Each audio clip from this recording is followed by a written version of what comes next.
Hello, MGTOW. Hello, man. Let's put the MGTOW sign up there and go your own way, men. Go your own way.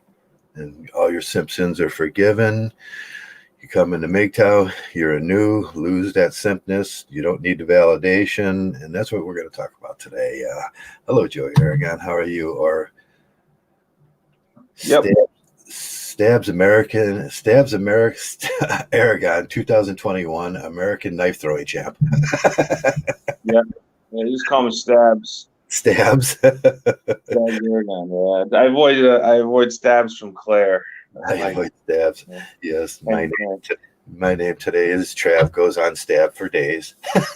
Yeah. That's always the goal, isn't it? Okay. Definitely.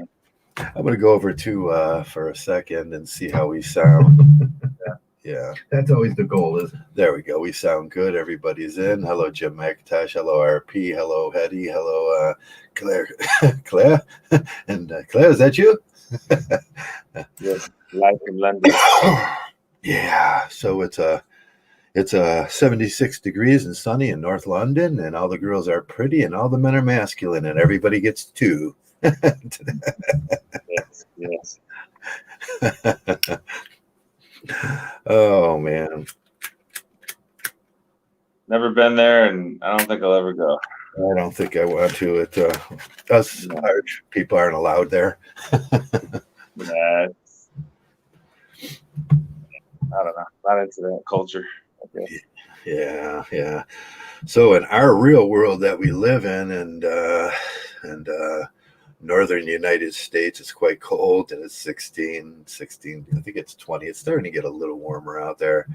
But man, it gets tough living in the real world, huh? Yeah, you could go days without leaving the house. Yeah, we're on a lockdown. Which unless you're one of those critical workers, which they renamed slaves to essential workers. And I was thinking about that the other day. They renamed slaves essential workers, and the people, that we can count them now. That's the only thing. How many slaves are in America? You can count them now and say we have this many amount of essential workers. Mm-hmm. And they're essential workers because nobody else wants to do that.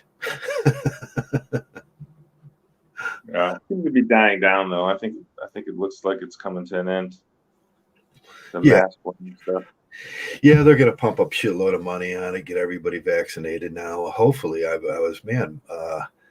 got a call. Well, the neighbor came over last night, and he stood about 6 feet away from the door with his mask on, and he said that the young guy's mother had got corona, and one of the guys in the group had got corona. So it was going on in our group, and he says, "Don't let anybody in your house." And I was like, "Oh shit!" It's just every time it's like now I don't know. I probably don't have it, but now I have to consider a week lockdown to make sure I can't go out of my house. I was looking at my food shelf and going, I really don't have what I want to eat, what I desire to eat. I have the canned tuna and stuff like that for survival food, but it's like as for like lunch meats, breads, dairy, and everything, I haven't got a chance to go up this month to the grocery store, and now I have to consider myself on lockdown for a week. Yeah. It's those little things, it's those metaphysical, those ideas. Now this is an idea that there's a virus in our area, and and whether you believe or not in a real thing, there's been two reported cases now in my group, and now everybody's on heightened awareness, and it presents problems in this world. But I also started thinking about the idea of just pretending it's not real. Well, the numbers kind of don't lie. It's not really. There hasn't been a big difference in deaths, really. I think they're just reclassifying things. So I don't know.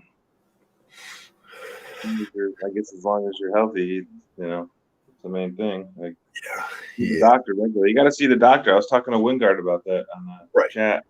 You have to Like, go. he's avoiding all these doctors, but like him or not, there comes a point where you have to go because you can't Right. ignore your health issues, whether it's your Right. heart, acting weird or whatever, right? If you can't Yeah. breathe, shortness of breath, and you have to go because if you don't, you could die. You could definitely die from that. So. Yeah. Now that was one of the points that we came up. We had to okay, how do we get these guys? And usually they're younger guys, 25 to 30 that aren't paying attention to. In our group, how do we get these guys not to bring it around the older people? And when they do, when there is an alert now, like there is, how do we get them to go to the doctor to get tested so we can establish trust now? It's like that's one of the big problems is where are the testing sites? Where are the and can I get vaccinated? And it's like I desire to get vaccinated. It's like right now and I look around and I'm almost 60 years old, not in the greatest of health, had problems in the past, and I've worked out of that. But man, would I like to get vaccinated and not have to worry about all this stuff. But right now, there's just fake promises of vaccinations, and there's this sort of just disconnect with living in a real world. There's what I wanted to talk about today. I was a non-state of affairs, a state of affairs in a possible world, as people are talking about. There's this possible future that we have, and it doesn't really jive in modality or a construct of modality. It's like how when I look out, it's the same thing. And there's abstractionists, and we have a lot of abstractionists out there telling me that it's coming and it's going to be here, but I don't see it in a real state of affairs. I think it's one of the problems in government right now, because they do live in fantasy fiction land. We've already determined that most of them are married. Most of them live in this Christian fantasy fiction land. How does this affect the real state of affairs in the world when we have a real problem like coronavirus? Yeah, well, I just want to say real quick too. I mean, a lot of people they're obviously concerned about coronavirus, but it's actually more important to have blood sugar control and blood pressure control. That's actually more important. They overlook those because when you look at heart rate, of course, but the vitals are more important actually. So that's what we were talking about. Being active. I just want to add that. Yeah, I wanted to add that because I think that's important. Like people neglect the more important between people that are going to die. My sister's she's one of those nurses that can write prescriptions. She travels all over the world and all over because she's highly in demand. She's just finishing up in Arizona, probably came back to Cleveland Clinic now. And but we were talking about what's the difference between people that die and people that don't die. And I just come up with the idea that, like, earlier this year I had it, so I'm a very active person. Absolutely. And getting my blood flowing and getting out there and sucking air for a while hurts and everything. I know it does. And that was a difference. She said obesity. And I said, well, people on the offensive lines of football teams, this thing is decimated through football teams and everything. And these guys are 320 pounds, up to 400 pounds. They're obese males, but they're very large. I don't see a single one of them dead. You know what the difference is? The difference is activity. Yeah. It's physical activity. And you could be obese, you can be large, you can be skinny, but the predetermining factor in all these things is you better be active. Sure. Yeah. I thought that was a real life sense of how we can how we can look at this thing as in MGTOW, because we're rationalists, and we don't live in intuitional world. Let's say it again. We don't live in the intuitional world. Yeah. Which was, I got kicked off. I told you, I'm still mad about that. I got kicked off of a supposedly MGTOW's thread last night. Oh, okay. What happened there? I said there's no such thing as love. Oh, they got mad about that? They got mad about that. They're living in this fantasy fiction world where they desire something. And that's why I wanted to talk about a state of affairs. And Yeah.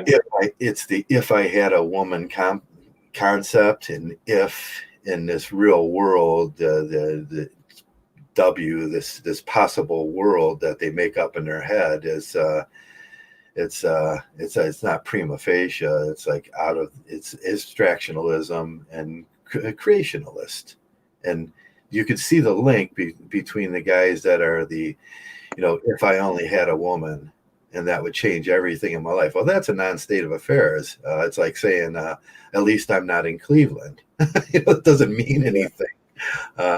There's a temporality, a spatial temporality to that, that down the road, if I put myself into this position where if I had this in this possible world that I made up in my head, everything would be okay. And boy, that's a lot of abstraction, isn't it?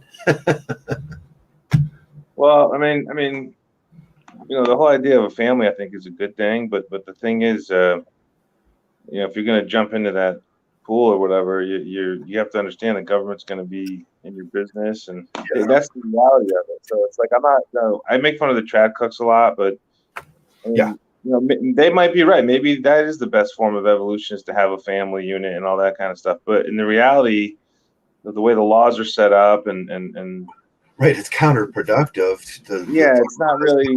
You're living in a fantasy fictional world, so it doesn't. It's not a good move. You're not going to win.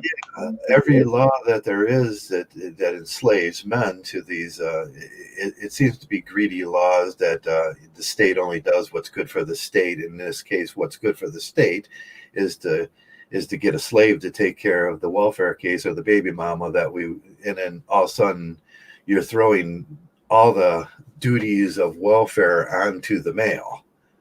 Even though the female is a polygamous female that has baby daddy number 1, 2, and 3, man, that is such a,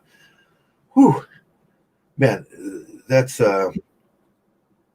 barbarianism at its finest, isn't it? We never got over that, and we have to think about, what in the real world you're going to have to live with in those situations, and that's a living nightmare. The 1-room apartment, while 2/3 or greater of your pay, and if you have 2 jobs, 1 full 40-hour week will go towards this.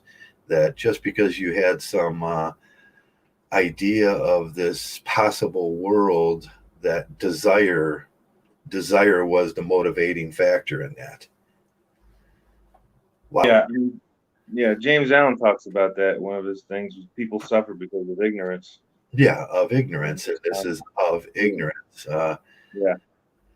I think it's why I go so much into the logic gates and thinking the ands, ors, or nots through in your life, and what is real, what is an abstract concept, and those things, and what is fantasy fiction world is a big part of that. Like, what is this abstract concept of this perfect world that I'm dreaming of, this possible world?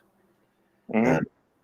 And I've seen a lot of that, the validation that goes along with living in harmony in this world that people have made up in their mind, and how this rolls down onto our actual society. And it's like, wow, we are pretty ignorant creatures, aren't we?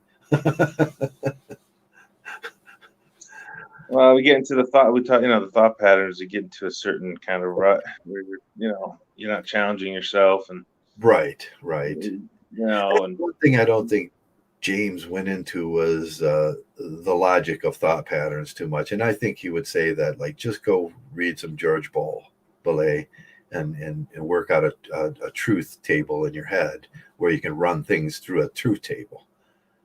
Mm-hmm. And yeah. I mean, you're not gonna win. You're not gonna win in the that's it. And then the trad cuck way is what got us in. That's what got us in trouble. Right. I mean, but yeah, I think it's more just the outside factors that you can't control. You can't control the laws, and let you get into that system. And boy, it's going to take hundreds of years or longer to change anything. I mean, we'd like to change them real fast. Yeah. And get rid of this abstractionalism. That's just these things that there's going to be real life consequences, and with you involve yourself with crazy people, there's going to be real life crazy events. And that's what if you want to go down into that trad cuck situation, you can almost expect that, if you do the P to Q logic, that crazy is going to be the end result. Like your friend there, his girlfriend keeps screaming at him. Yeah, that's crazy. That's a terrible situation. You got to just get away from that situation. It's a horrible situation. Don't even have a dialogue with it. That's it. Yeah, I told him. You know what I told him? I think back about my my marriage career and how horrible it was, and I said, you better get used to saying one thing: yes, dear, yes, Claire, yes, Claire, you're right, Claire, you're totally 100% right. Well, that's interesting. I don't know. So he's complaining about her. I was reading like one of Alan's quotes that we read that book. I read that book, Poverty to Power. I think that was his first book, actually. Yeah. And he said something about there's no room for a complainer in the universe of law, and worry is soul suicide.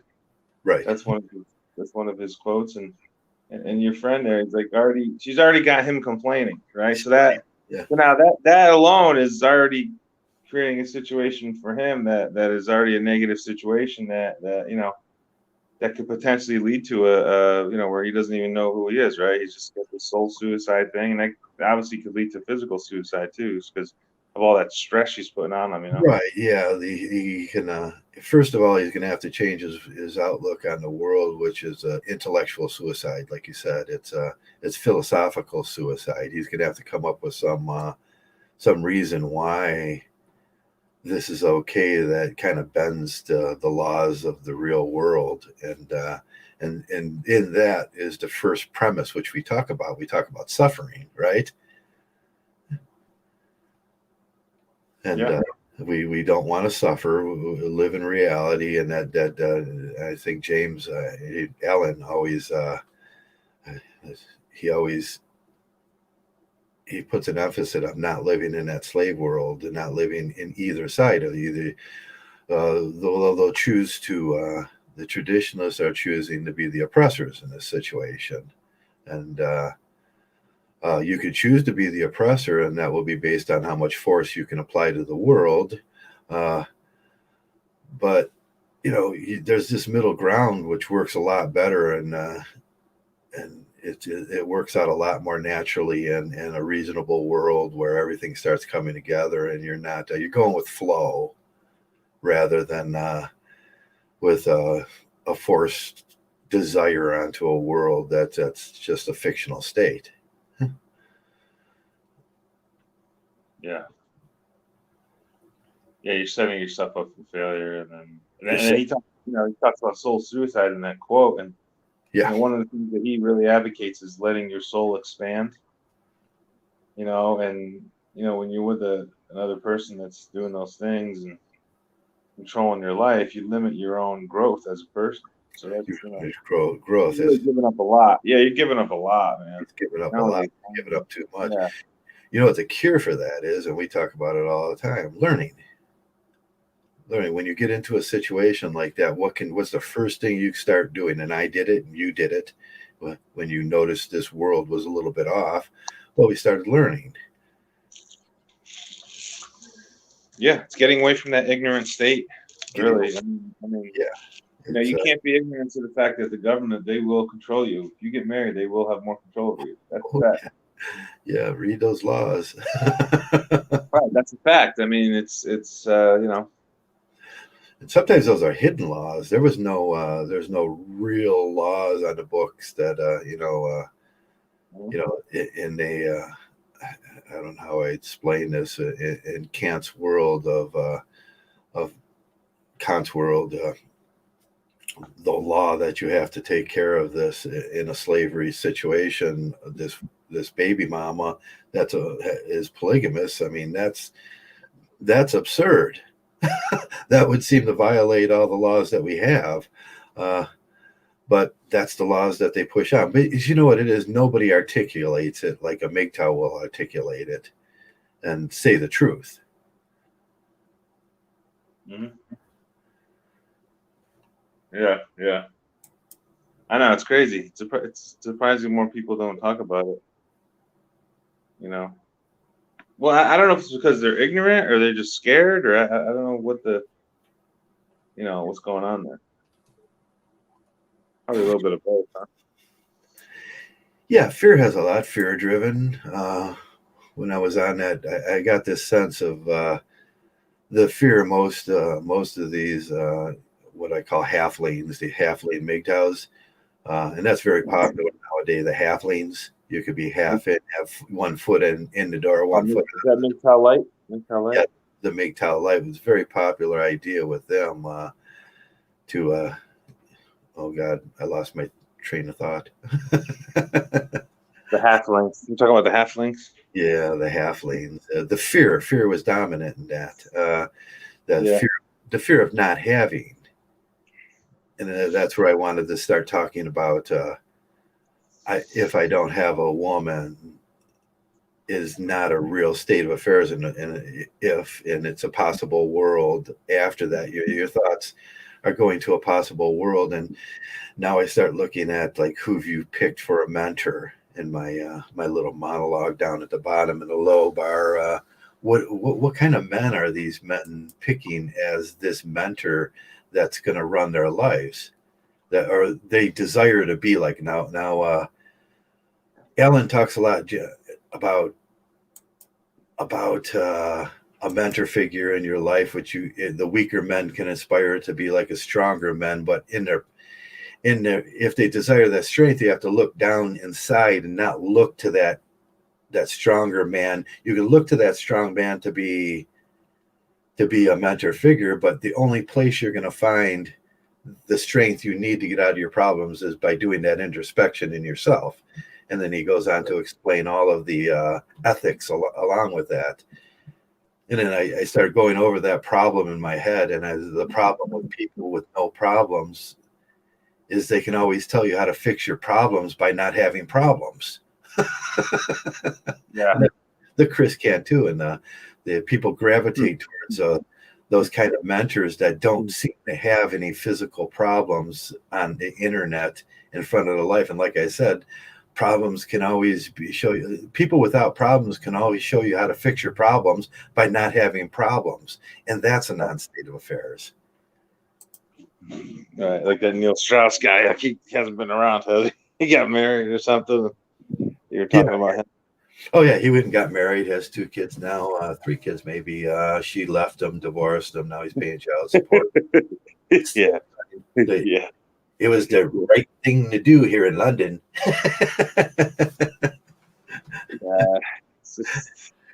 Well, it goes back to like, it's not going to happen to me. It's not going to happen to me. It's not going to happen to me. Although the statistics, which MGTOWs give, what are the statistics? Well, yeah, right. The statistics. Yeah, exactly. I mean, yeah, you don't see. I mean, you can just do the eye test. Like, just look around your community and, all the married people are they happy in what they're doing?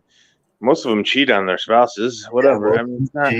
Very few of them made it. Look around your family, look around your friends, do the eye test, make an observation. That's what we say. Right.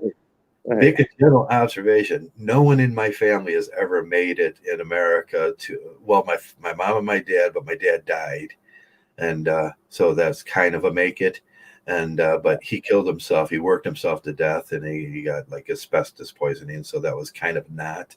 And but I look around and I see everyone. It seemed like there was this generation gap with all of us that are this age now, that believed in that 1950s spirit, go get them spirit, and went and got married. There's not a single one of us. And the observation test is simple. It ends up around 92 to 96% of people will not make it in that thing. Mm-hmm. Yeah. And that's pretty damning, but these people reject it. They'll go with it. Oh, it's 50-50. No, it's not. And that's a lawyer's rhetorics is 50-50. You know what the lawyer's rhetorics are? And what it's based on. And I tell this to people all the time, and it seems to be a flyby on them. And I did my video that the real divorce rates and everything. It's not 50-50. 50-50 comes from the rhetorics of a lawyer, because there's two people. One gets a divorce and one gets a court action. Uh-huh. And that's 50-50. One gets the divorce, one gets the court saying this is what you will do. That's 50-50. Yeah. Yeah, but that's already in the construct of the that's the only thing they can see. And it's like, ooh, it's 50-50. And well, if you know how to avoid being on the lower side of that 50 is if you file for divorce, then you will get a court order, which is the divorce. And the other person will be ordered they will be ordered to do things or not to do things. One of the things, not to come around the kids, and then you will pay this amount of money. And the whole thing's a mess. I was just curious, like, what was the like the MGTOW thread stream? What were they? I mean, why were they defending love so much? I don't know. I got kicked off of that one, and they believe that there's this concept that you have two hearts. One's the one that sits back, one behind the one that pumps the blood and collects bacteria and could get infected and that stuff from these situations. And then there's this other heart that's Cupid's heart. That's the non-state of affairs heart. That people believe in this fantasy fiction, love. And I said, love is a chemical process where you pump endorphins and oxytocins and stuff there 10 times more. My point was eventually going to be, you know how my point is if you take a girl to the bar and you get her drunk and then you have sex with her, that's rape, right? Yeah, I guess. Yeah, that she's drunk. Most guys know that you don't take advantage of that situation. But every day, a girl takes you to the bar, the chemical bar in your head, and she puts bacteria in your body. So she poisons you with bacteria in your body. She takes you to the bar, and she gets you drunk on your own chemical process, and then this whole state process comes in where you're being the slave to this. Doesn't that sound a lot about like she took you to the bar, got you drunk, and then stole your sperm? Yeah. Yeah, that they're two of the same things, but there's a difference in being a man and being a woman. Women do that all the time to us.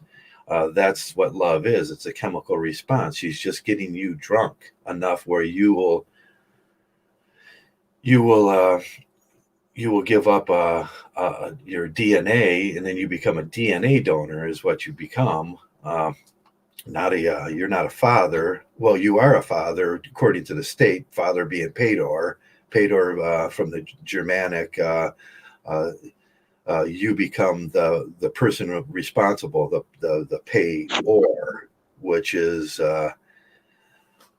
father and Pedor. That's why I don't believe it. It's synonymous with each other, and you become essentially the ATM. Yeah. What's so hard to understand about that? That's how our system works. That's a horrible system of slavery. Yeah. But it starts on a chemical process, which you're not in your right mind. So if the males aren't in their right mind, and that can go on for a long period of time, They live in this fantasy fiction land. They're not in their right mind because they're in a chemically induced area where they can't be held. They shouldn't be held accountable for the things that happen in that chemically induced state, right? Just like a girl being drunk. Yeah, absolutely. It's rape. And if I was thinking about the feminist, all men, they penetrate us, and all sex is rape. They say, well, they're true. All sex is rape, but it's actually the opposite way. You put pheromones in him that act instantly, and then he's out of his mind, and you got him drunk, and then you raped him, and then now you pay your rapist. Yeah, because she's so special. She's your special angelic being. She's Claire. It's Claire, my special angelic being. Yeah, and as long as that chemical process goes on, and you're infatuated, and you're that can go on a lifetime, and men desire that for a lifetime. That's what they call love, and there is no such thing as love. It's just rape. You're being raped. It's interspecific mimicry is what I call it. It's aggressive mimicry in our society. It's just like the what's that the bug that eats the male after for the protein for the children. It's just like that. It's just like the California snail that the female drives a spear through the male, and he carries that for the rest of his life to indicate that he's already mated. It's we can look down through the bug world, and we can look down through the natural world that we live in, and we are animals all in all, and we live in this world of interspecific mimicry that women do, which is aggressive mimicry, and they look for the resources and stuff like that, and how to gain the resources, gaming resources from the male, and that's all it is. And they don't believe this. And it's like they want to believe in that Cupid going to shoot you with an arrow, and you're going to be like, ooh, I'm so happy now, Claire. Yeah, they're going unicorn hunting and unicorn hunting. That's an addiction. Crazy stuff. Yeah, it's called this crazy stuff. Yeah. Well, they're living in ignorance. That's what it is. What comes down to. Yeah, I mean, even Matthew McConaughey in his famous speech explained that it's all chemicals, people. What was that speech he did? I don't remember. I know you talk about that a lot. What was it, in a movie or something? Yeah, it was in a movie. He was sitting in one of those movies where he's sitting across the table from his parents. I think it's like some kind of projected he's a loser or something, living in his mom's basement, and he's like, hey, you guys believe in love, and that's crazy. It's just chemical responses in your head. Yeah. Well, James Allen mentioned that too. He said the silent forces are the most powerful forces. Them silent forces. Yeah, but he talks about love, and I don't know. Whatever. He was. Yeah, he's 100 years ago. But but that's true though. Those forces are not really real. That's not. But it's the same thing with well, I don't want to talk about evil, but it's like the devil. Like the devil doesn't exist. There's no such thing as this metaphysical beast or whatever that's gonna looking to devour you. That's just a bunch of nonsense. It really is. I like what James says. The devil in this world is those things that ignorance and desire and those abstractions of those things that you become when you're not a good person. Them are evils, and those are the devil in this world, if you want to do it that way. And I do believe in this, on this terrestrial plane, there are evils. Yeah. And most of them are metaphysical evils that base themselves on ethics. And when you do that introspection, we talk about it all the time, and that's where Alan goes. He says, do that introspection and ask yourself, are you an ethical person? Yeah, because you can overcome that evil. Like that's one of his key points, is that yeah, there's all this bullshit going on around you, but you know what? You can empower yourself to overcome it. Right. And it's getting out of ignorance. And that's, I think, where MGTOW is, a positive thing, is that we're out of that ignorant state where we know that if we get involved with these women in long-term relationship or marriage, like it's going to lead to our own destruction. Yeah. Yeah. Can you see the battle going on at that time? You got guys like Allen, and you got Jung, and you got Adler, and then you have Maslow, and you had Freud, and there was this battle going on between the blue pill and the real world people that wanted to be in the real world and think in the real world. Adler came up with the fantasy fiction ideas, and Allen came up with these. Okay, you got to do your introspection. Now, MGTOW was forming, wasn't it? Doesn't it seem like MGTOW was forming in this argument at that point? Yeah, definitely. I mean, don't live in a fantasy fiction world, and be a man above reproach, and look at your masculinity. And when the only place in this world where you're ever going to find this true self-help, and that's what he's probably talking to Maslow at that point, true self-help comes from down here. Self-evaluation. I mean, we say introspection. It's the same. Self-evaluation, same thing. Self-evaluation. Yeah. So you're always evaluating, what's going on around you and your own thoughts and beliefs. Because if you believe in that love thing, Yeah, you're gonna get screwed. You're gonna lose. Jim says, try cocaine, Freud. Who said that? Jim McIntosh. That's funny. He's like, yeah, Freud was like the guy that's like, hey, I think we should wander off into the desert and just do some peyote. Yeah. He was a freak. Freud was a freak, huh? He's a real nut, Yeah. Like the ideas he came up with are just totally unscientific. And right. Now I've done that, when I was younger, hippie days, I wandered off in the desert, did peyote with naked girls dancing around a fire and that whole thing. And it's fun for a young man to do those things. And I'll never say, and that's where I'll, my 200 miles in a fake ID and travel around the country a little bit and thing. You have to mature. There's a maturation rate out of that stuff, and be careful and observe risk. I mean, that's why I put these pillars up back here, and I built them myself out of my brain. I built those because they're the two pillars of life, the duality in life. Uh-huh. I mean, how are we supposed to explain that to people? How are we supposed to, like, you're trying to juggle these things, but man, come to the MGTOW side where you at least try to be rational about it. Yeah, it's a boundary. I think MGTOW it's a really strong boundary that you set. When I was at that age, when I was a young hippie traveler, and back in a very difficult time in the 70s and everything, I had to do that kind of thinking back then. Where was I at danger in? And there were dangerous situations out there. Yeah. I would never tell it. Like when I was younger, and like I would never recommend some of the things that I did. I don't know. I mean, I don't want to sound cocky, but I'm kind of a badass sometimes.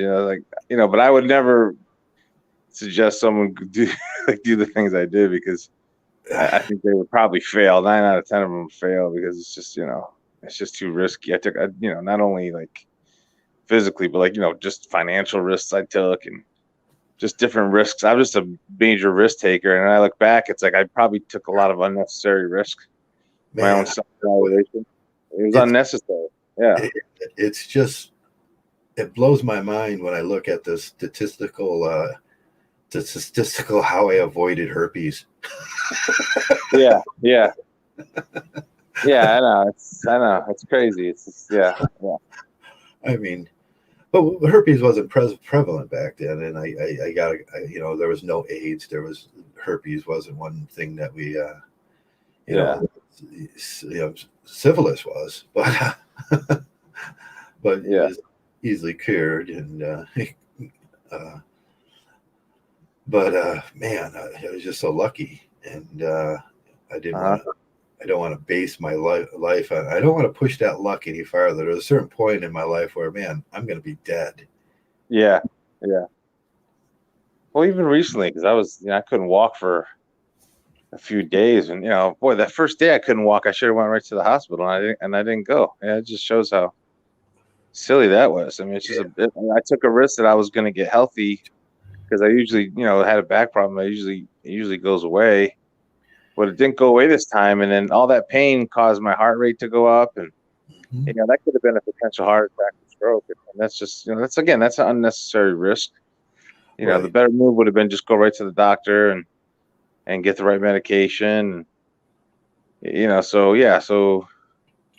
that's what I was, yeah. About MGTOW companionship and having someone that knows your personality, that at least on these forums and everything, I know your personality. So if you get an infection, you have pain or something, I can generally sense that. And I was like, Joe, doctor, go see a doctor. And having a real life friend, that a MGTOW friend that's observing observing you and knows your personality. I say some of the things in life that is a simple infection is good. You're going to get out of your personality. You're going to have a sudden change of personality. People are going to notice that. They're going to put you out of their life because of that. Never be the friend they were supposed to be, and say, I think that there was a sudden change of personality there, and I think you need to be man enough to be a MGTOW friend to your friend, and say, you need to go to the doctor. Yeah. And get checked. And if anybody in here that starts going off on conspiracy theories or anything, if you spot it, it's your responsibility as a man and a MGTOW man in a community of men to say something, to say, hey, dude, I think maybe you should go get your blood checked. I think you should go take care of that problem. And we've seen that with Howard Dare, too. He had back problems and let it go. And we do that as men. I mean, I've done it myself in my life where I tried to work through things.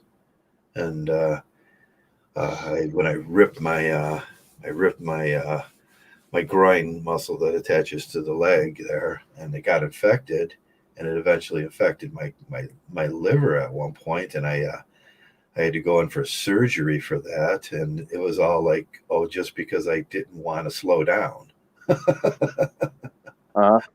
that was more important as you get older, because you are going to have health issues, whether you like it or not. Right. Yeah. You can't avoid it. You really can't avoid it because it's just part of your aging. It's just the way it is.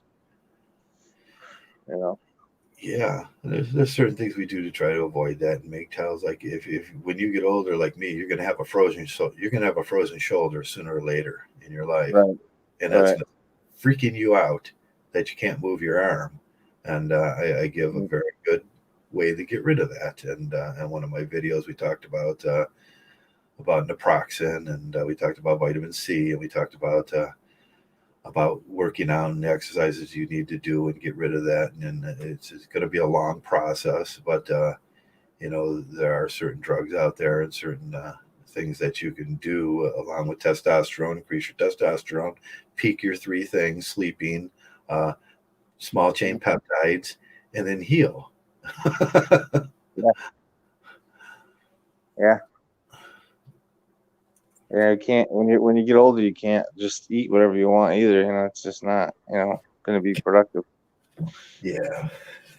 Yeah. I've been thinking about using this cold weather as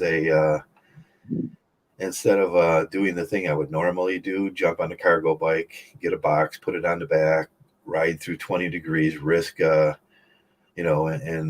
solid ice, and risk getting frostbitten, and risk falling. To go get my groceries, or I was thinking about just going with what I have in the refrigerator for about a month and doing that 40-pound reduction. You think that's a good idea? Yeah, definitely. Just use this thing as a positive. okay, I gotta do a fast, and I gotta do a diet because spring's coming up and I want to take that trip. And I know that I need to lose 40 pounds so I can put 40 more pounds of stuff on my bike. Yeah. And I was going to take this opportunity just not to buy any food around my house and then starve myself for a month. Yeah, I mean, you probably want to, maybe just eat an apple or, Yeah. fruit, like a piece of fruit or some vegetable like once a day. You could probably do it that way. You got Yeah. intermittent fasting. That's really good. You can do like 20 hours of intermittent fasting, then have a little snack, and then, Yeah, but still, I got to you don't write up. need a lot of food. You don't need a lot of food to get by. No, Like I have a lot of eating is done just because it's like a luxurious thing, but we don't really don't body doesn't really need a lot of food to function properly. Yeah. Yeah. When I was under 180 pounds, which was a long time ago now, because my natural weight is about 250. So, it's like 180 pounds is quite a jump. But I remember I wouldn't eat for 2 days every week. I would just pick 2 days where I wouldn't eat. Or you know what I did to on those days where I'd pick not to eat, I would go to the park or figure out an activity that doesn't involve eating. And it just made it easier. I was having fun. The whole day would go by. I'm just doing it, and I'm like, I get home at like midnight or something, and I'm like, damn, I'm hungry, but I do just go to sleep. Yeah. And then the next morning, I can, make some eggs and and stuff like that, and just go back to a normal routine. But yeah, I'm going to take this opportunity to lose 40. Yeah, you can definitely do it. Yeah. It's important. It's definitely important to get weight down because it just makes the body function better, Yeah. Blood sugar is usually going to be under control because the insulin will work better. It works Right. better, Now that's something my insulin drops off to nothing. Yeah. And I got to watch that. So I have to eat, which makes it a complex, difficult thing to negotiate. There are certain things that I have to do.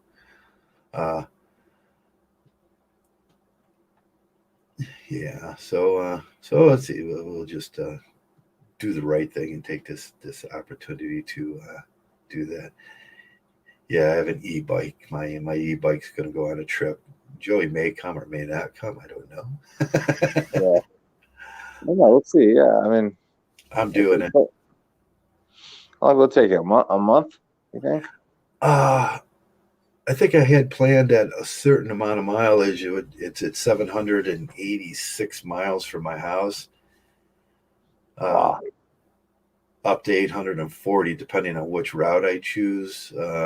I was thinking the whole trip was going to be 1,700 miles, so that would be a 30 across America thing, and I think, and I was trying to what bike battery I'm going to need. I have two batteries. I have one kind of bigger one, a 14, and I have a 10 HA that I keep on my lightweight bike, my mountain bike. But I'm thinking that I might need to send my other battery away and look at a 16 HA to an 18 HA for distance. And then how am I going to get that distance? I'm going to have to pedal most of the time. And I was thinking at that 50 miles a day is 14 days. Uh-huh. And 50 miles, when you think about 50 miles a day, you're traveling at 14 miles an hour, the normal speed of a bike. And that's 4 hours pedaling a day. You can easily pedal 100 miles a day. If you split it up, eat your lunch, charge at the restaurant, or buy something and try to find a library. This is the biggest part, is when I do need to charge, I'll need to charge at either it's going to have to be a restaurant, it'll have to be cooperative, or a library, a fire station, a government building, or a where I could charge and just plug in, and they have to let me.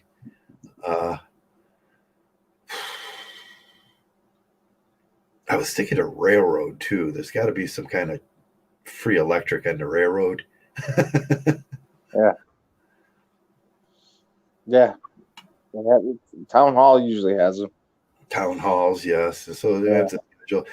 But I'm thinking 100 miles a day. Once I start, probably the first couple of days is just going to be like, okay, 50 miles, and I'm going to look for a spot where I can land and try to get used to the tent. I have to, I have to go through the whole tent and the sleeping bag and where I can tuck in and stuff like that and get used to that whole thing. But I'm a hippie child from the 70s, so I know where we can tuck in. Mm-hmm. Yeah. But I was thinking 14 days. Yeah. 14 days there and 14 days back.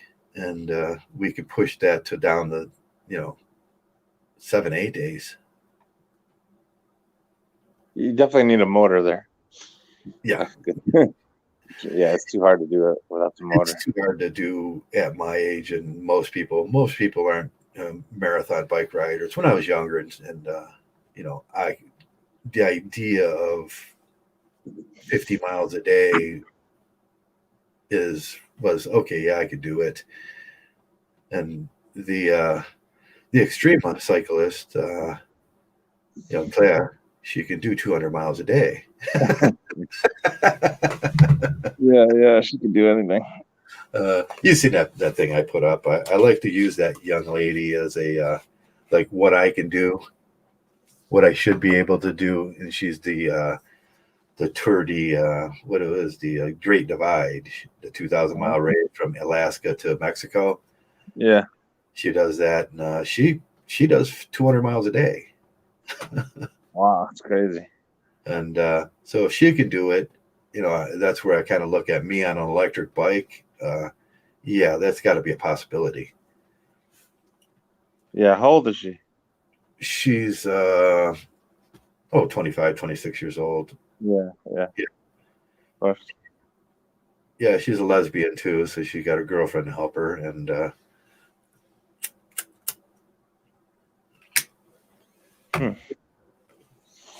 The angry lesbian. I'm just kidding. Yeah. So I figured, I was looking at these as the extreme cyclist, and there's a couple guys that do it, but they're just not being helpful. And I was looking at the packs they use and the lightweight and the tools that I'm going to need along the way. I bought a small pump, but it's way too small. It takes like 1,000 pumps to pump anything. Yeah, you just got to plan it in case the tires go or whatever. Mm-hmm. That's the best thing. I was going to buy those Tannis protectors. Yeah, the foam inserts, but they're $55 a piece, and Jeez. so that's another $100 onto the already, thousands of dollars that I put into the bike. Yeah, but that's definitely a fun thing to do. And the weather, you gotta be concerned about the weather, of course. Make sure you get good weather. Yes, there's my bike. Yeah, it's a nice bike. Wow, look at that. Yes, Claire approves. She likes it. I just put a new tire in the back. I blew that tire in the back, so I went with the bigger, the 240, and I put the Rockhawk 240 on the back, and it seems to be better. But I got to put Tannis. I got to put Tannis guards in there for flats, and they are quite. Yeah, I've got that. I put that. I put that Kevlar strips around it. Yeah. And you know what happened? 2 days later, I got a flat. Wow. I bunny hopped over a curb, and in this cold weather, it just went. It's like the inside of the seam tore on the. I was like, damn, that's like 5 flats this month. Yeah, I've only got 1 flat. 2 years, not bad. No, it's definitely you definitely got to, make sure you have backup for that.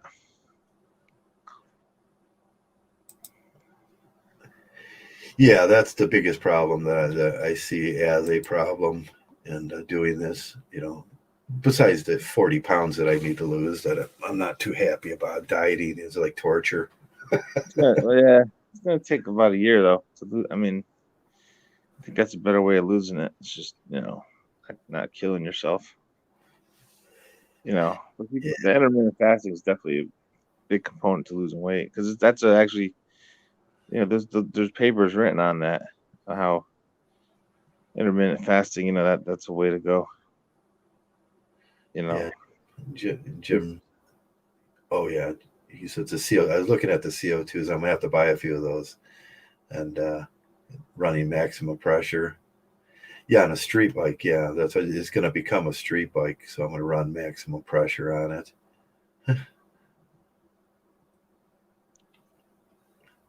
Yeah. What you gonna go? You want to go in the fall though, right? Or spring? I mean, right? Yeah, I want to spring to early summer, and Yeah. I think I planned on going to Ozark Lake, but I might end up in the mountains first, and then travel down to the lake, which would be sort of a southwesterly travel. And but we're looking at like 15,000 feet of incline or something like that. I'm not really sure what it is.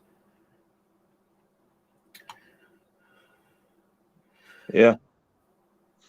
It'll be great. It'll be fun, and I'll still be able to podcast as I go. And because I bought one of those Joy tabs. It's a tab, but it's got four what's it called, 4G Uh-huh. on my, so I'm always in contact with and I have a tab, so I might better use that. I'd like to have a Samsung tab that has 4G on it, but I can't afford one right now. Yeah. You meet a lot of interesting people too. Yeah.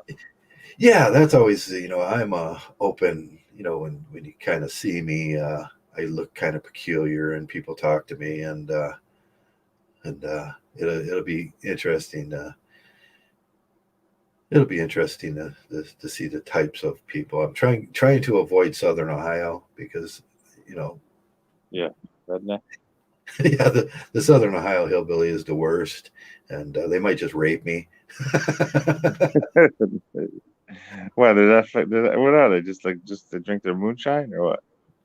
No, there's small areas in Southern Ohio, which me and my brother, we used to be avid fishermen. So we'd look for the ponds that were created by the highway system, which was owned by the highway system. So they dig the dirt out to make the bypasses and stuff. And all those are numbered and everything. But when we got down into Southern Ohio, it was like we even going into a pub to get a sandwich and a beer was you guys ain't from around here. You can have one beer, then you can leave. We got that attitude. Really? And I was like, oh, these people, they're like used northern people. Oh, really? Wow. Yeah. And Southern Ohio. What are some of the cities in Southern Ohio? I'm trying to think. oh, God, from Cincinnati Cincinnati. up Zenith. Oh yeah, that's Yeah, right. Okay. like Zenith, Ohio. That's an imaginary city in Ohio that, Yeah, I could see that. uh, It's on the Kentucky border kind of thing. yeah, Kentucky up to Indiana over there, the tri-state area. And Yeah, but yeah. basically that center section on both sides, actually, we got kicked out of Cadiz, Ohio, once going to a bar at night. We were hunting, and we went to the local bar, and the police came, and they were like, the police told us, hey, you ain't from around here, and we'd appreciate it if you just leave. Wow, They're weirdos. So there's a lot of that, and they're protectionist because of the state taxes on their houses. They see that as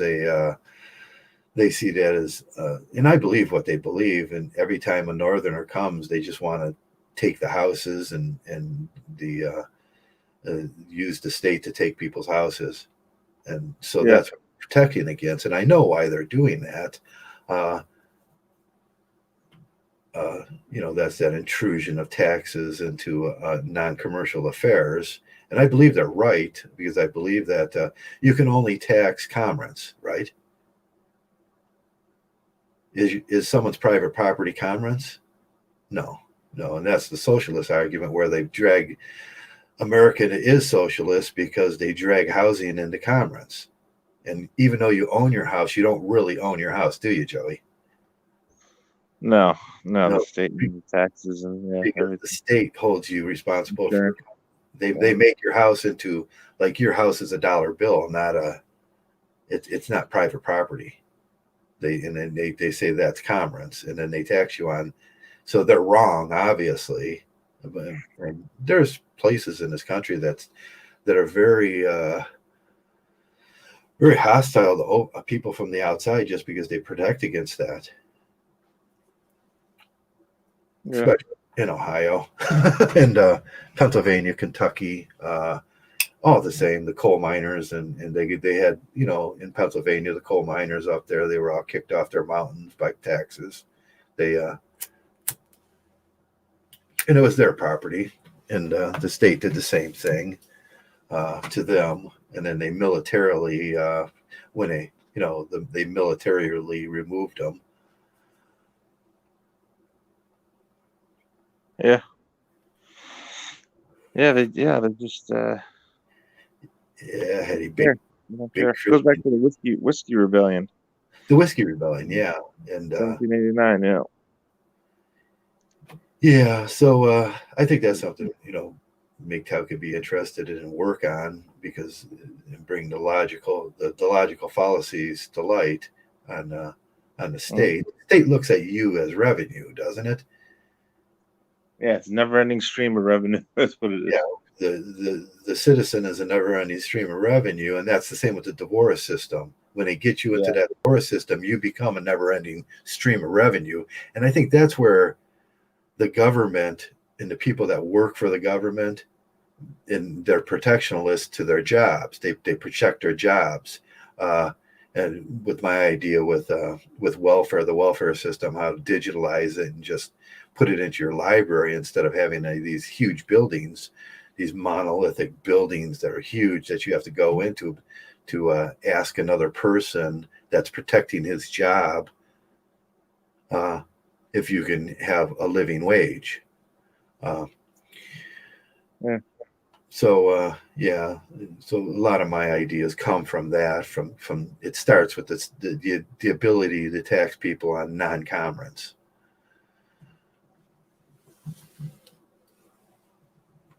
Yeah, it's a terrible system, but yeah. Yeah, if you make a shirt and you're in America and you're provided with the cotton and you're provided with the industry and you make a shirt and sell it, yes, you should pay taxes.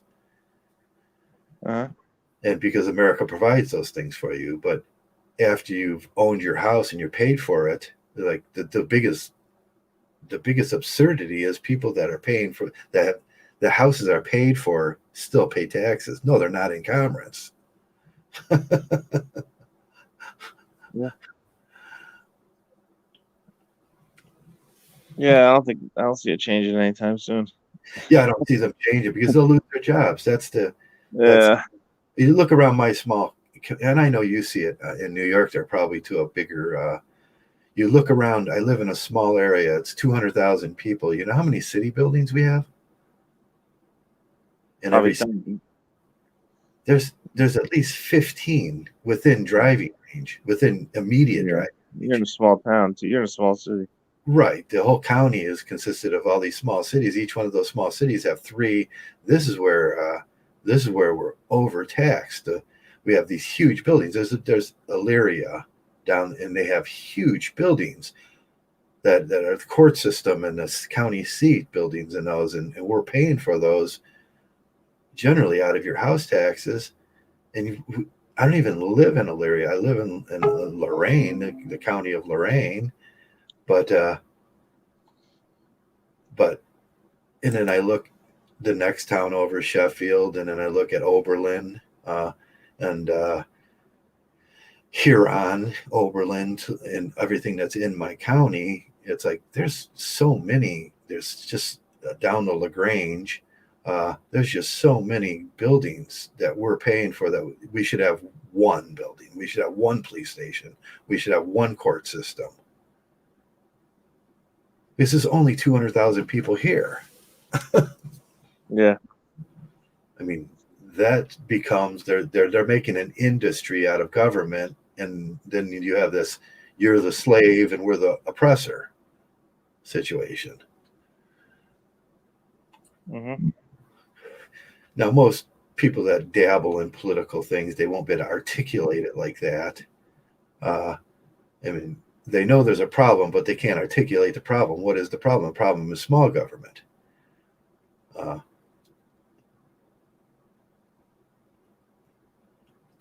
Yeah. You see it up there in the god awful place that you got in New York. What is that? Albuquerque? Albany? Albany, yeah. Where 60% of the people that live there work for the government and there's no product. And the dynamics of the city it impacts the city because you get all these people that are just so boring and uncreative. Yeah. Yeah, they know their jobs. Everywhere. I mean, I got a lot of friends that work for the state. I mean, I'm not trying to knock on them. I'm just trying to make a living. But right. They're trying to make a not living. Very innovative, and they just kind of go through the motion. No, we wonder about why America's GDP is dropping because, half of America works for the government, and that's just their state. And they get all these benefits, and they get huge benefits. Crazy. I mean, yeah. But they earned it, I guess, because they got to show up to work. But they don't really produce that. They don't really produce anything. There's no product. There's no. Yeah, it's lighter. It's what I call lighter than air work. Right. I mean, me in the oil industry, half my life, when I had to pick up 400-pound barrels of oil and, move them in cases of oil, constant cases of oil coming off the lines, and that's we're making a product. But Enron stole all that, gave it to the rich people, and gave my retirement fund to the rich people, which basically is the government. Now the government protects them. They were allowed to do that, and these same people. So you got to start seeing the link between the government and the protectionism of these lighter than air jobs. And of course, it's all based on education and chosen ones. You become chosen. Mm-hmm. Like these political families or whatever. The political families, you see them. Every city has them. You probably got their names. The commissioner and her son and her grandson works there, and they've always been in politics, and everybody knows their names. They become these political families. We see that from the Kennedys to the Bidens to the now Trump wants in on that because that's a better business. They want to be the political family. And there's a good book, and I always talk about it. And it's Amory Cleveland's "Who Killed Society." Yeah. I got that book. You got that book? That's a great book. He was an interesting person, wasn't he? Yeah. It's one of the few opinion books I read because I really enjoy reading Amory Cleveland, and "Who Killed Society" was one. And when you have to start looking at what did he talk about was the registry. He was a guy that was on the registry, and we're talking about this metaphysical registry of people that are better people. Yeah. So there exists in our society, especially America, there's a registry of families that are going to be, if you're born to that, and he talks about the born to process, you're born into that, you're going to have a pretty good life. You don't really have to, get A's in school because they're just going to give you A's. Mm-hmm. And we see that now. The whole buy-in. What's that lady that bought her kids their degrees and stuff? Oh yeah, the one on Full House or whatever. Full House lady, yeah, with I Kurt. forget the name. Lori McLaughlin or something like that. Yeah, was Kirk Hammond on No, I think she boned Kurt Cameron. Maybe. No, I don't know. I don't Kurt. know. Yeah. Kurt. You owe me No, 10. Kurt Cameron's not. He was on Growing Pains. Yeah, Growing Pains. Yeah. No, that Lori McLaughlin. Is her name Lori McLaughlin or something Lori like that? McLaughlin, yeah. She was on Full House with Yeah. John Stamos and John Stamos. Yeah. Like Bob Saget and yeah. Yeah. The government came in and they held her responsible. They held the guy that was selling it, and was it Georgetown? He was selling them those Georgetown degrees. And oh yeah. So like a basketball coach or something? Yeah. So I don't know, I forget what it was. Yeah. Think about how they minimalized it. Our government minimalized I think it was Yale. Yale. And like, no, this happens all over your country every day, and even in your community. Yeah. And they just tried to make that stop. Stop saying that, because we don't want to expose our corruption. It's like George Bush. He has a Harvard MBA, and it's like the guy probably never went to class. You know? Yeah. Oh, we can see that with Trump. He probably never went to class. He just, right. Biden too. He graduated last in his class or something. Yeah, something in law school. He was like the second to last or last. Yeah. So you can see how what I talk about when I talk about this Illuminati. There's not these magic people that live somewhere else. These are people in your neighborhood. These are the churches. These are the things they believe. Yeah. I mean, and it goes real deep. It goes into your mayor, your county commissioners, and those people are all these, the good people, and they do lighter than air work that makes you the slave. Yeah. But institutions. It's the institutions that become the Illuminati, and that thing that you're searching for. At least be able to name them if you're gonna talk about these things. Who are them people? Well, it's the church. It's everywhere in your neighborhood, and it's the better people. It's the registry. Mm-hmm. Yeah. It's a terrible thing, to be part of that, structure. You know what I mean? I can't imagine being married, have children, and then you go to church on Sunday and you see these people, and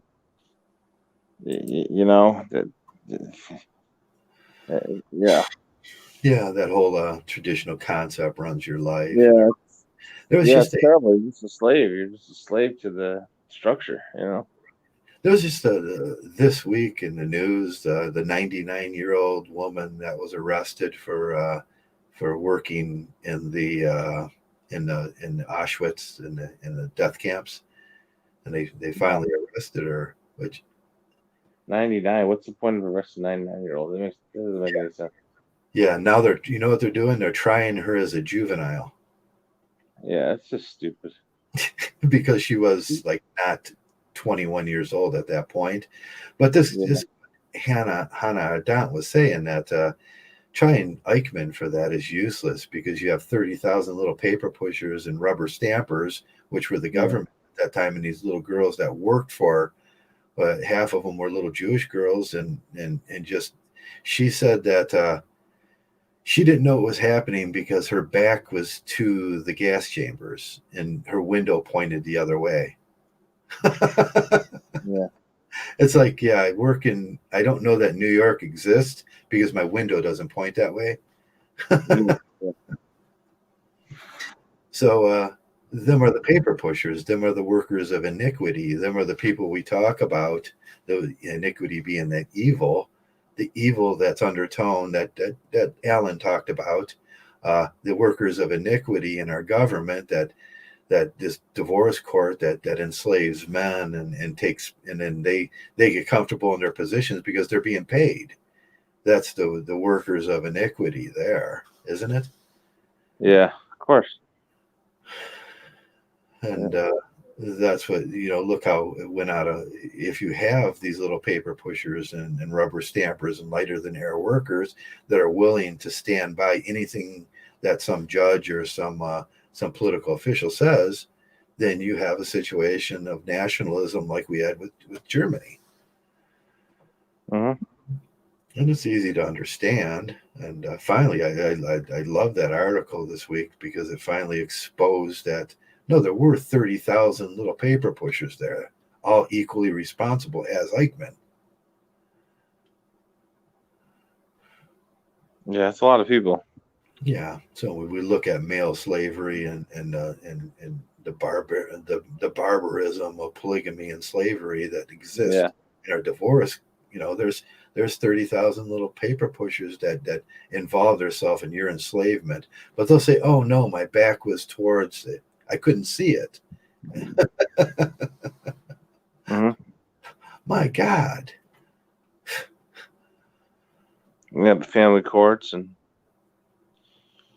yeah.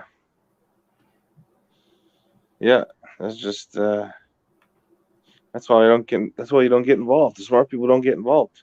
Yeah, don't get involved with that thing. No, you're me. No, those people have no good intentions for you. You're just their revenue. Yeah.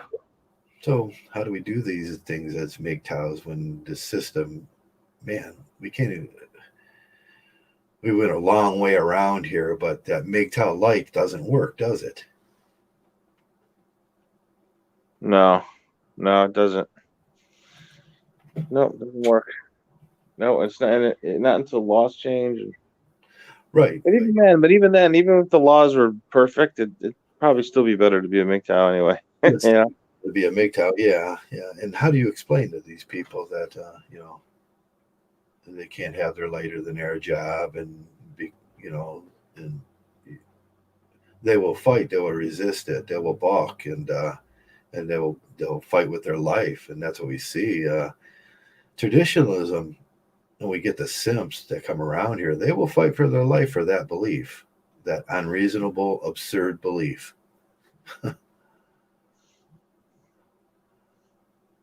Yeah, they believe in love. I mean, they believe in love. That other heart, the one that Cupid, shot with an arrow, and ooh. Yeah.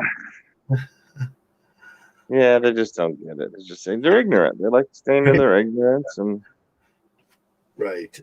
And no self-evaluation, no self-introspection. Yeah. You're not going to get results. You're not,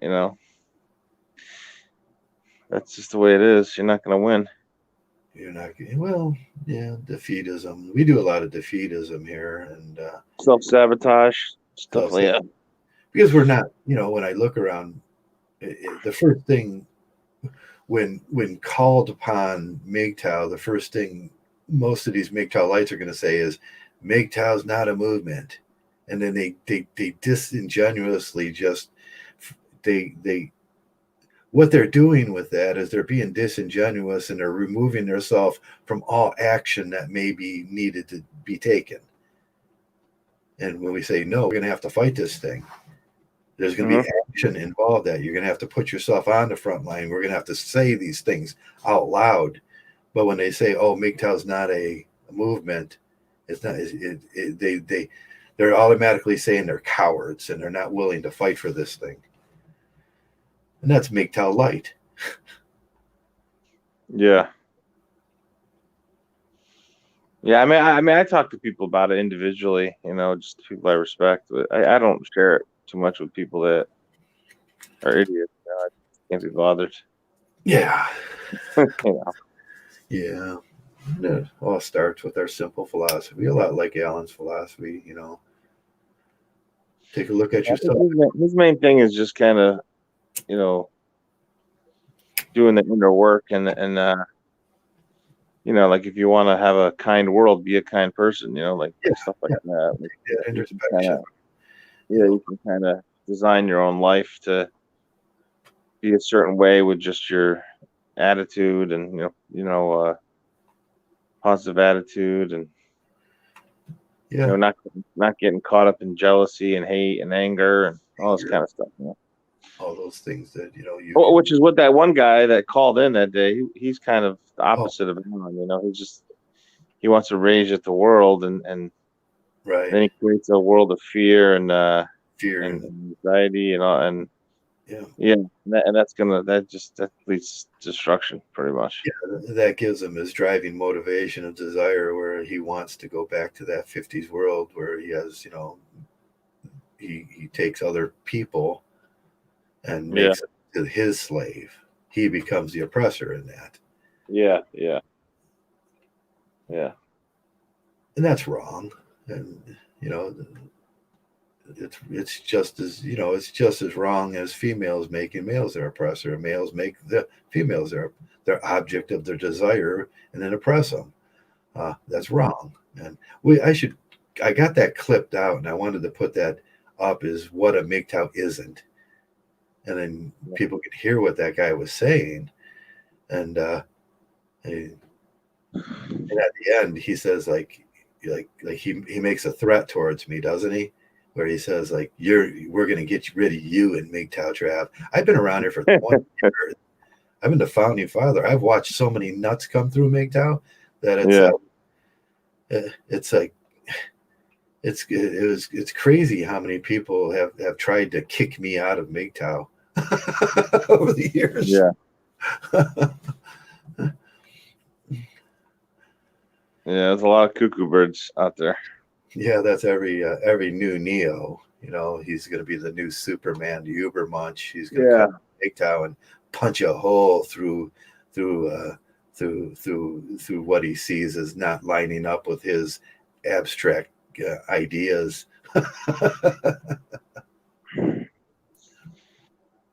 I know. These guys are funny.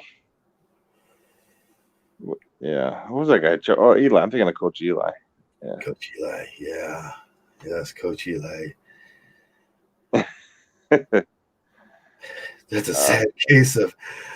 I've never seen a life coach lose so much. Why? What did he lose? I don't know. This girl ran off with the gay guy, and oh, okay, yeah. His life became Dana. Her name is Dana, I think. And yeah, he was big into the PUA back in the day. That was what's his name? Yeah. He was one of the PU when he was younger, and he found out that getting old.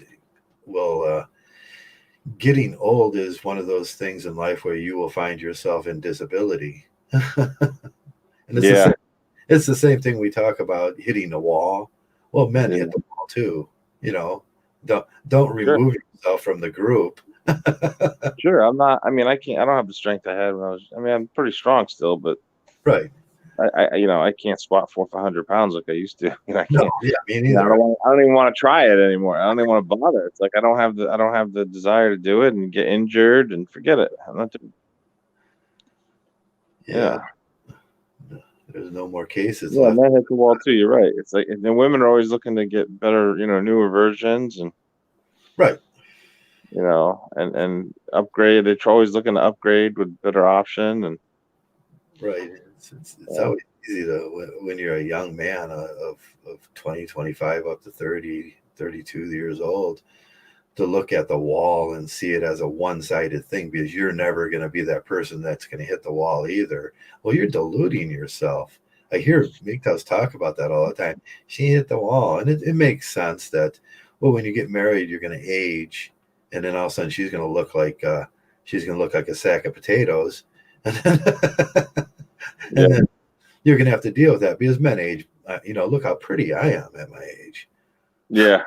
I mean.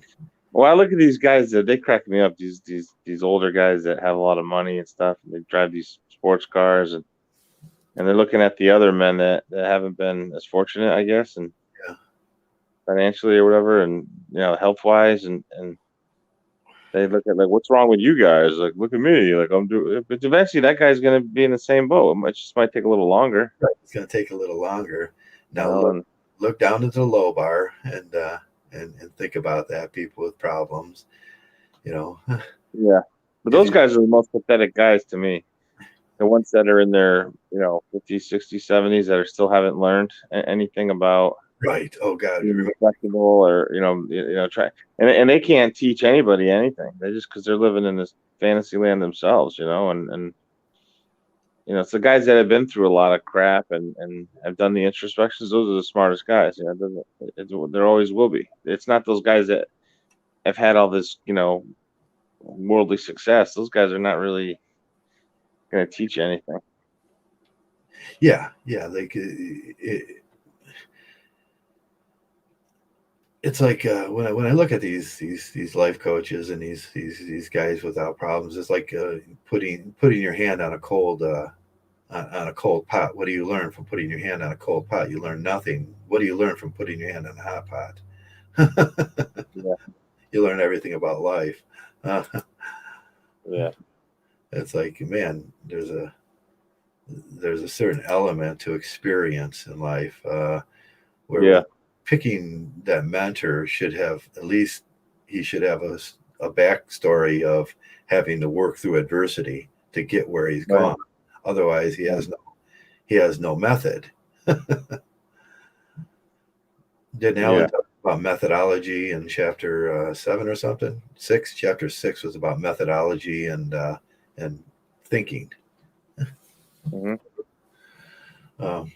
You have to have a method, and that like Dewey would say, that comes from personal experience in life and working through horrors. We're all going to have those.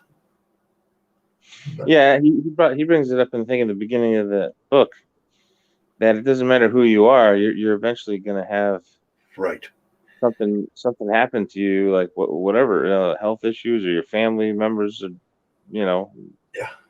dying or dead, or whatever, just career adversity or financial adversity, or so it visits everybody. Nobody's bulletproof to these things in life. Yeah. John Locke addressed disability, and when we look at that, our elderly now, and we look at the incels, and we look at people that are disabled, we better have policies that include yourself, because someday you're going to get old and you're going to be disabled. Yeah, that's event.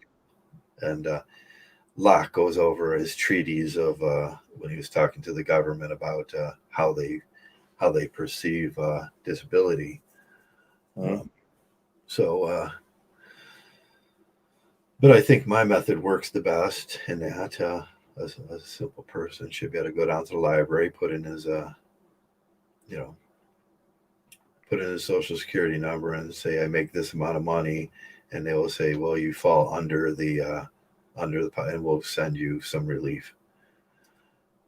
And that goes for a person of disability and special needs too. There's special needs people out there, which we should. That's why I pay taxes all my life. Like, and HHS has just so let down people with special needs, homeless people. Even in this crisis, when we look at HHS takes a hands-off approach to coronavirus, where when you think about it, Health and Human Services should be the very people distributing vaccines now, not the CDC. They should be the very people that had a plan, because we gave them $51 trillion over the last 20 years or so to have a plan, and they didn't. And we see the downfall of that whole situation. And just so happens that HHS is divorce court, and men, they spent all their time trying to make money enslaving men instead of doing the one thing they were supposed to do: be ready for the next virus. Mm-hmm. We have to take a serious look at that. We're arguing about giving like $684 billion to people in need right now in a $2,000 check. But this year alone, we're going to give $3.6 trillion to HHS so they can fail on the one thing they were supposed to be ready for. Yeah. Well, they don't care. Hence, back to my system, we get rid of divorce, we get rid of marriage, we get rid of those buildings, and we put it all in the library, and we digitalize it. And then all you have to do is go down there, and that includes baby mamas, and there's no marriage, so there's no baby mama anymore. She goes down and she says, I make this amount of money, and there's got to be a system of checks and balances where we like, and then a check will come to your house and it'll provide you assistance with your living, and that would cost us 1/3 of what it costs us now to be having people drive around in Mercedes Benz and keep monolithic buildings of such grandeur that and you're paying for that so they can live in a place that's just unreal. Mm-hmm. I should run for president, but they'll say, "Oh, you're so socialist." No, there's nothing socialist about what I say. I'm the perfect capitalist. I'm the perfect model of a human that cares. I want women to, like I say, I want women to be strong and independent and take responsibility for their. I want them to be paid right. I want them to work. I want them to take care of those children. But it's not my body. It's their body, their choice. My body is my body, and I choose not to be a slave. Yeah. And they got an easy life, don't they? Yeah, but if we live in this, they have a pretty easy life, man. They got to pass on a lot of stuff. Yeah, we live in this. There's hypocrisies in there too in the society that we have now. That are the PPAS and that. No, I want them to be responsible, but that will take them being responsible. If you don't want to be pregnant, don't open your legs. If you want to cure abortion, it's the simple process. Don't open those legs.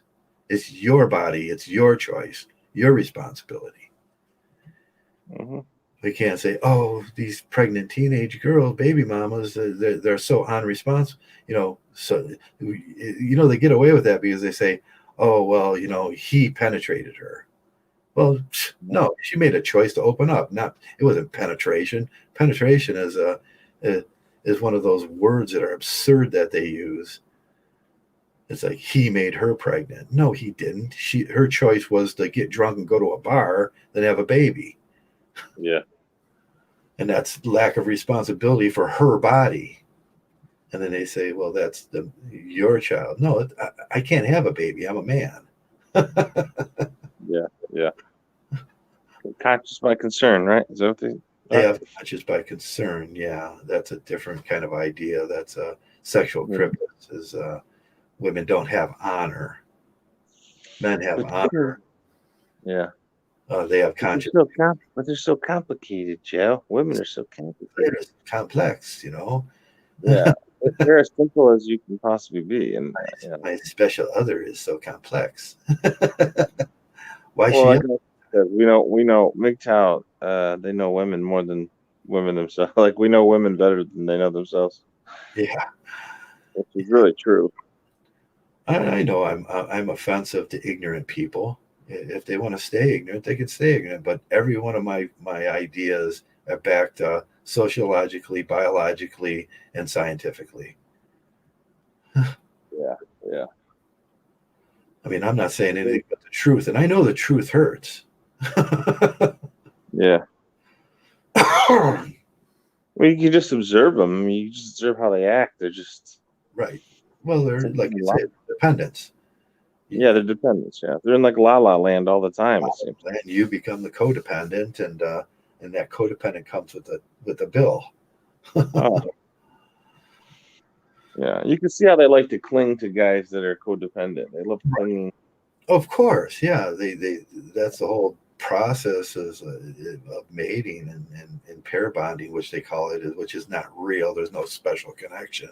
You don't have but they're looking for resources. That's the interspecific mimicry. They're looking for resources from the community. Who's Right. the resources? Who ain't got a codependent male is willing to give up his resources or volunteer that. Yeah. Of course they want that. That's Marla in Fight Club. Of course they want you to believe that. Mm-hmm. Was that her name, Marla? Which one? In Fight Club? I don't know. I haven't seen that movie in a long time. Yeah, she's the perfect example. If if you want to explain interspecific mimicry of the female, she goes to the groups with goes to the groups to for two different reasons. She's there to exploit the resources of the group and get that personal attention and stuff like that. And he goes to try to get rid of his psychosis, and and you see, you see what happens in the real world. They mimic the group, and then they aggressively, take from it. Yeah, that makes sense. If that's a bait and switch. That's a bait and switch.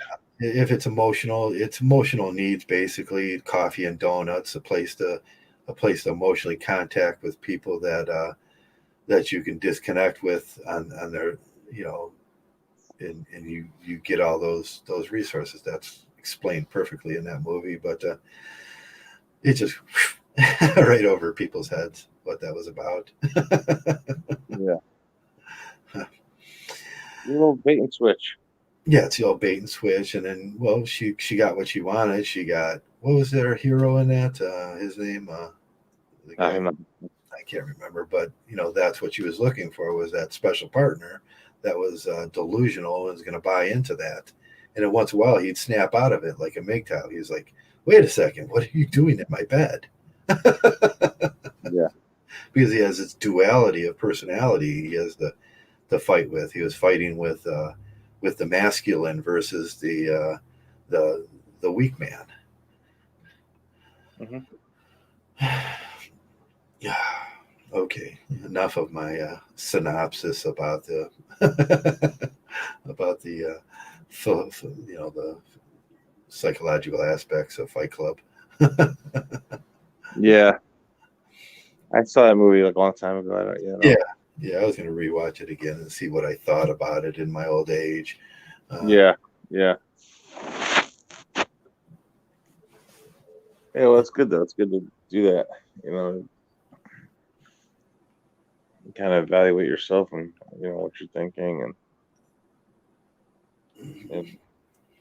but women, they just kind of, I don't know, they're just, I don't know, they're like leeches, they can't help themselves. They just their nature. They just have to cling on to the resources and that's why they'll never be faithful. I mean, you can't Right. rely on that. I mean, it's impossible. Right, they have conscious by concern. When that concern grows to a level where they move on, and they're allowed to be polygamous in a society. That's baby daddy number 1, baby daddy number 2, baby daddy number 3. Why are they allowed to be something we settled back in 1850, 1867, actually? Yeah. And people don't see how them two things, the slavery and the barbarism of slavery and the barbarism of polygamy, join together.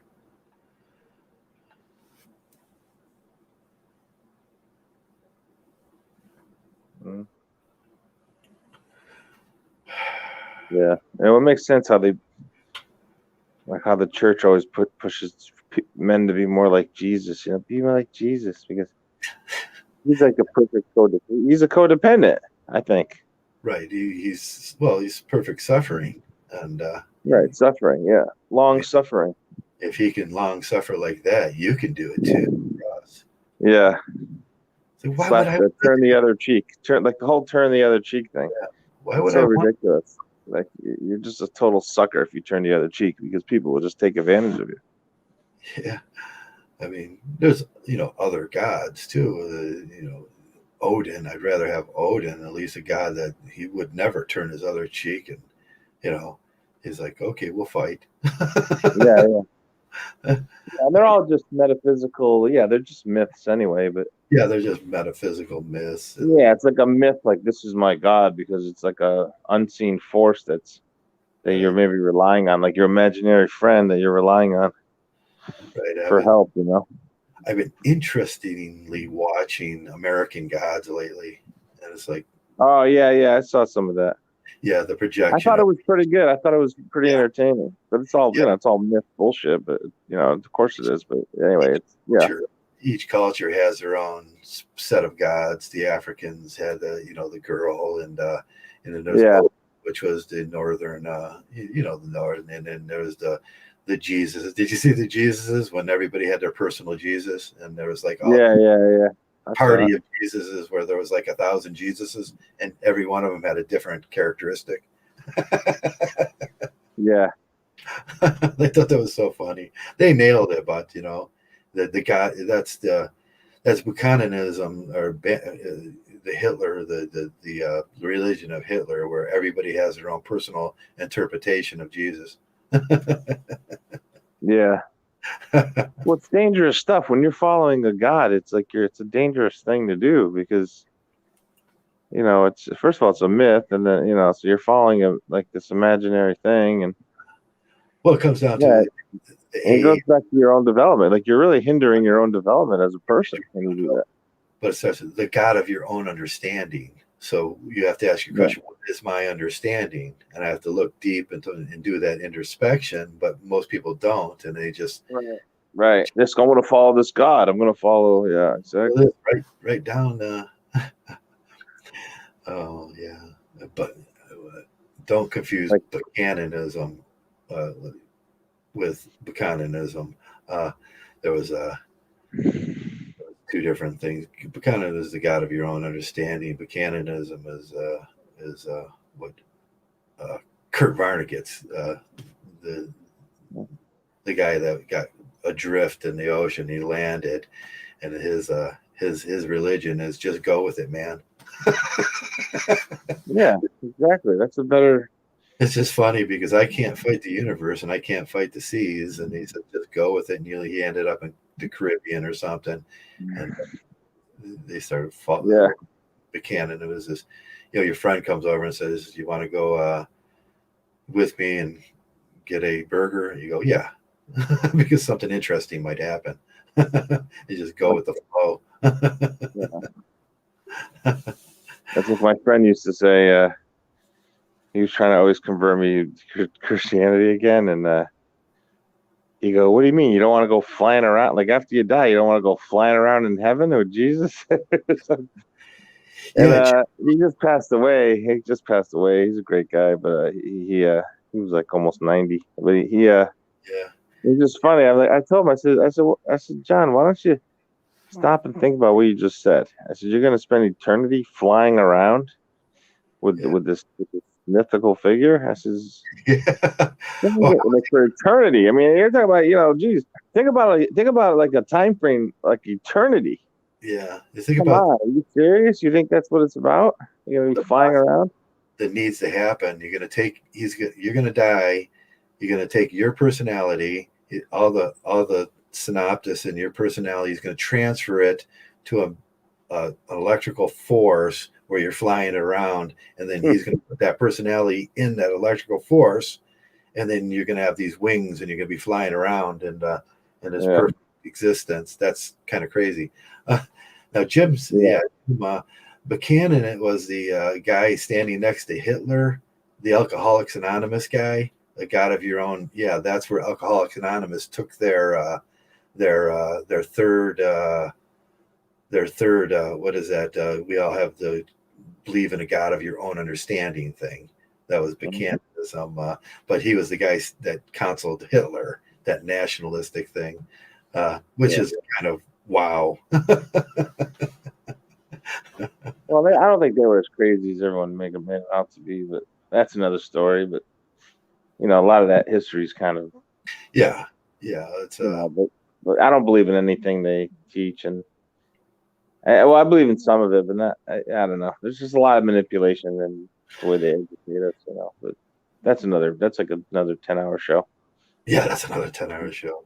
No, I believe that Alcoholics Anonymous, and that's a good example of how methodologically MGTOW should structure its thing, because you can take a lot of good lessons from them and say you have this people that have addiction, and MGTOWs are saying we have these people that have addiction to female, and how do we structure a program that that we can all have meeting places and everything, we can all get together and everything.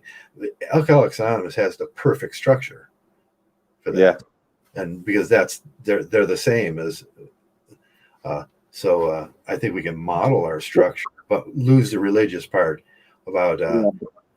Well, they're We, always talking about this higher power. I think that's yeah, a real dangerous concept. I think because the higher power thing can be yourself, the group. right, exactly. That's the higher power. I think it's yourself, the higher self. So I think that's very true. I don't know. I think a lot of people like kind of what do you call it? Disagree with that concept, but I tend to agree with it because I think that's a better kind of God to follow. Follow the God of your higher self, where you're this. where you place yourself in, it's like can't You're an move. empowered individual. You're like an empowered. And I don't mean like we're not talking about Maslow's self-actualization, but I'm talking Well, about more like just being an empowered person who's not going to let fear get the best of them. You know, yeah, that's my or coffee. ignorance. You know. It's the same idea. The guy, I give 10 minutes every morning while I drink my coffee to the God out in the living room, and I say, God, it's time. We're alone. You can come now. And when he doesn't show up, I have to put myself back into the God seat where I have to go do things. Because the Bible is like really strange. Like for Christians, they believe in this God that's telling them to obey your governments and all this kind of crazy stuff. That like the government doesn't have your best interest in mind. Why would you go out of your way to obey them? You know, like just the whole way. It's the whole way. Like you just got to break it down and just see all the nonsense of it. You know. Yeah, yeah. Now, if you believe in a God that doesn't show up in the morning and you're still trusting that after you leave your house, you're wandering aimlessly. And Yeah. Alan talks about wandering aimlessly as one of the sins that will get you in bad shape. Hey, thanks for the donation, Hetty. Yes, Hetty Lukey. Yes, Hetty. MGTOW legend. Yeah, I appreciate all the donations. It permits me to pay for this stuff. Yeah, he's always a generous guy. Heidi. Yeah. RP donated last week too. Yeah, I mean, MGTOW's good guys, man. Yeah. So when we think about wandering aimlessly would be a good, like who's wandering aimlessly? MGTOW. Oh, I know. They just give terrible advice. You know, they just I don't know, they don't get it. They're ignorant. They stay in their ignorance. Yeah, they Because he want to. says like Alan talks about it, expanding your soul. You know, that's part of kind of considering new ideas. Like that's why, I mean, I know we make fun of conspiracy theorists, but a lot of times they're on the right track in terms of like at least exploring different possibilities. I mean, I Right, think that's a they're on good the thing right about track. it. They're deconstructing what the world's presenting to them. They're exploring other possibilities, but now they're failing to do the one thing that they should be doing, making rational sense of the other Right.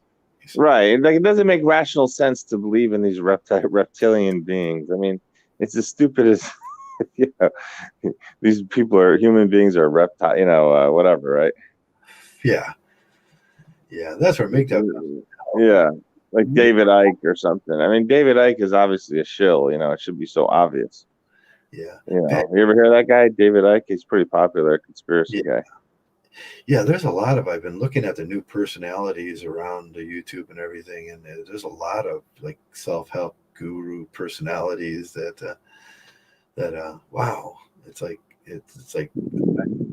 I don't spend all day watching YouTube. I listen to the news and I do my thing, but there's a lot of new person. David Icke was one of them, and there was a couple of them. I can't remember. I try not to remember their names. The Jeff Rentz show. Yeah, I don't. He's okay. Yeah, he's interesting though. He's got a lot of good guests on there. Like they're just far out. Like some of the stuff they say is far out.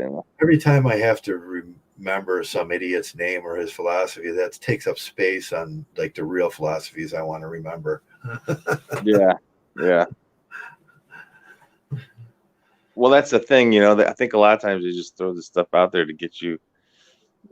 It's like you're not going to develop yourself. Like you're thinking about this nonsense and Right, you're thinking about nonsense and yeah, it doesn't help you grow as a person if you're thinking about reptilian beings that are out to get you, or this devil that they made up in their head that doesn't exist, and so then creates a lot of fear, and it's all a bunch of nonsense. There's right. No, it doesn't. These people that do the truth tape this and look at things that are a non-state of affairs that we do to each other, and the guy that kicked me out yesterday, and it's like he was talking about a non-state of affair. It was something that the desire of love, and it's like that's one of those things that aren't true, and it doesn't line up in reality with the world we live in, and yeah. what it breaks down to is you have a state of affair of a possible world, and that's the if this happens, this might happen, and I could end up here. And we know what was the guy that wrote Alice in Wonderland?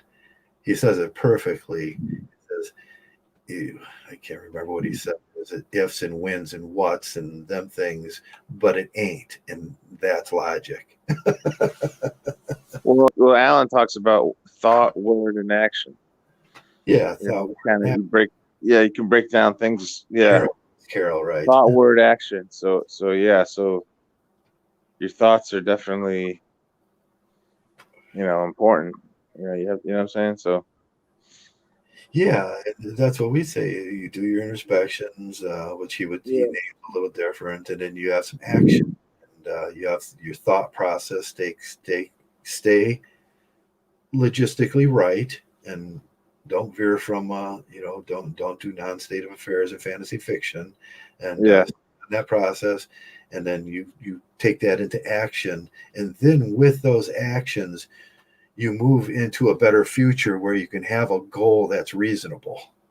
Yeah, because like if you have that thought that love is real, and you let that work in your head, then that's going to create a lot of problems, because first of all, it's not real. But so if you believe that it is real, then now you're going to get into I'm going to get into a relationship, and then I'm going to get married, and then see, now you're in a mess. See, right there, you're in a mess. And but it all started with that thought that you think that love is real, right? Yeah. I desire this, and I desire. I have a lot of desires in my desire to have more money, and I desire that, and those are those prima facie things, that I, but when desire turns to, unworldly realistics are not what I call not terrestrial affairs. You're looking to the universe to. And that's where I'll disagree a little bit with Alan. You're looking out to the universe to send back coupons. Yeah. That's ooh. We're that's got us. What they say. All men are entitled, and they're getting coupons. I didn't get my coupon this month. That's where feminism veers from that thing. They're living in a fantasy fiction world where they think all men get coupons and bonus points, and it shows up in there. Well, I didn't get mine this month. Can you explain what happened to mine? Yeah, or people think they're going to get rich by not working hard. And yeah. I mean, there's a couple of people that can scam the system, but eventually they're going to get caught, and whatever. But you have to have a work ethic if you want to get make money. Well, the government sets up these jobs now that are lighter than air jobs, which I talk about, which are bonus jobs for people that game the system. Right. And they're just so they don't have to produce a product. They don't have to involve themselves in the distribution of real-time distribution of agriculture. That's where Mao's, hey, you have to work 6 years on the farm comes in. We all have to do that because that'll permit you in the future to eat. Yeah. I was going to get a Mao's little red book and just kind of raise it up once in a while. I just thought it would be funny. Mao, you talking about Mao? Mao, yeah. Mao's little red book. China, yeah. Yeah, which is a horrible little book if you ever read it. It's like, oh my God. Oh, really? Just make people work like dogs all day? Yeah. Yeah, some of his philosophies are really bad, but I do believe in he believed that everybody, if you want to eat, you got to work on the farm. Yeah, well, you never see Chinese homeless people. It's very rare. It's very rare. When's the last Asian homeless person you've seen? I've never seen one. I don't think I've ever seen one. Homelessness doesn't exist in that, and that's where it works out. Because if you've worked to provide, worked as a proletariat, same with Italians. Yeah, Italians are the same way. Like you don't really see them. Like I don't know. That's just my culture, but like, because the family is so strong. But the thing is, they have that work ethic too. At least, yeah. So it's kind of both. But go ahead. What were you saying? Sorry. Yeah, if I built a house in my life, I deserve to live in a house. I worked in the farming industry for years, where we made plows, and Yeah. I fed millions and millions of people. I deserve to eat. Yeah. Yeah. I worked in the oil industry for many years. I deserve certain things from that. That's the only thing I'm saying. That's true life. But we have lighter than air jobs that don't make a product, and they think they deserve the same thing you deserve. Yeah. Which is totally wrong. It's just totally wrong. Yeah. That's where I do believe in some sort of Maoism. That, like, I don't think that's communism. It's just a truth in life. If you want to eat, you have to make a farm. Yeah. And, like, you have to participate in agriculture. When has some of these people in politics ever participated in the agriculture? They don't even have a right to eat, rather than speak for me. Yeah. Well, it's too bad you can't build your own house. And, you're paying. They get you on taxes. That's you see. If you don't. I was growing up, and you never think about taxes being that big a deal. But as you get older, it is a big deal, because you can't buy your own. You have to always pay taxes on a house, and Right, you're always paying somebody else rent to live in your house, and they don't right. deserve it. They didn't build the house. Exactly. Yeah. I mean, no, before you get into the political spirit, you should have, like, at least 6 years working in agriculture and building and construction, and then that way what these people go through in some kind of factory situation. You should be able to understand. Now, that's what I do agree with the feminists, and they call that standpoint epistemology. And standpoint epistemology is a good epistemology. How can you know if you never did it? How can you know poverty if you've never been impoverished? Right. I don't know it as well as I should. I mean, I try to have empathy, but I Father work. always had food on the table. Yeah, so always, not just any food. We had, like, it's like a gourmet meal every day. It's like, I look back, and that's what we ate, and it's like I just thought everyone else had this life, like. Right. Homemade food and, like, grown. My father had a garden, and it was like the best garden in the city. And garden, yeah. It's like ridiculous life, and then you get out of, once you get older, you realize that this is not how most people live. They don't live this. No, we with 11. That's good, 11 children in a hippie family. We had a garden, and that garden provided us with.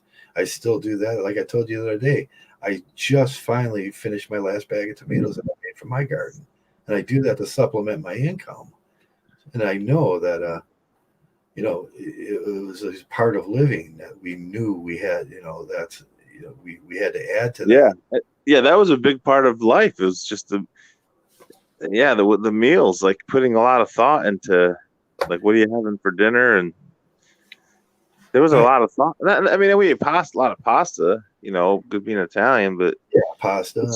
But there was just always a good, like, variety every week. We didn't eat the same thing every day. And, then you had the meatballs and all this sauce and just a great meal. It was like whatever 4-course meal, like, and most people don't have that. Like, I went to my neighbors, like, down the road. Like, his mother cooked, like, hamburger helper or something. Like, what the hell is this stuff? Instant dinners, craft dinners. Yeah, craft dinners. I'm like, what the hell is this? I said, this is how you eat. And I say it in my head, my little pea-sized brain as a kid, And then but that's part of the, it depends what kind of culture you grew up in. You can't, but yeah, it's just a different way of looking at life, I guess, Right, and that gives you a standpoint epistemology of a poor farmer, and then, so the effort it takes to till ground. I mean, from my experience, I know what it makes. I know what it takes to make a plow. Yeah. And then I go in a lot into plows and swords. It's like they're both the same thing. It's like what it takes to in your life, you're going to predators or human predators, and you're going to have to beat your plow into a sword once in a while and take that action as a MGTOW. What thought did you have when you beat your plow into a sword and joined MGTOW? Yeah, you can just call. You can just outsource and call Claire. She can take care of it. Should take care of everything. Yeah, she'll start throwing those knives and forget it. It's over. You know what I was thinking about last night with Claire? How she's that special angelic angel that comes down and takes care of everything in your life, and Yeah, that's what they're looking for. That special angelic angel, this metaphysical person that's going to take care of every problem in your life. yeah, That angel is what? She's a god. yeah. It makes sense. She's your god, and she's going to take care of everything in life, and everything's going to get better. And and that's what you're doing to yourself. And these people don't think when they try, when these other MGTOWs are talking about, like, I got to have the girl. And what you're saying is you have this special angelic being made up in your head that's going to be the god to replace the god that failed you to begin with. Yeah. It's terrible. Well, like a unicorn, like the unicorn hunting. Like how's that working out for? Is that working out? I don't want to make fun of Heartburn. I mean, I hope things turned out well for him. He's a smart guy, but right. Now you can forge that, and that's placing a lot of responsibility on that God that you made, that she's gonna actually help out with your finances. I've never known another person in my life to help me out with my finances. I mean, and when I did fail that responsibility and got too sick to do it, they left me sitting out in a van in the cold. I mean, I've never known that privilege of having another person help me pay my bills. Yeah, and it's not good for either party, that thing, because, the man, it's not good for the man, it's not good for the woman either. Like, they don't want to be stuck in that situation. Right. And that, where they have to be the goddess or, and always having the. And that goes whatever. Into the disposable male aspect of it. The day you get sick is the day you might die, because they're going to leave you out in the cold. Yeah. And that goes back to the disability and John Locke's theories of how we treat our disabled and all that stuff. It's like, we better have back institutions and backdrops that people aren't like stealing from. But that's our government. They look at you as revenue, and that's free revenue, free money. Hey, you're just a number. Yeah, they don't care. They don't care. They just look at you as your back is their revenue. I mean, I owed money to the government agency, and I told them, I said, I was hospitalized and, lost my job, and they go, well, this is like 2017, right? I owed them some money, and it was a pretty good amount of money, and they go, well, so she like didn't even hear anything I said. She goes, yeah, but in 2017 you didn't have these issues. That's what she said to me. Yeah.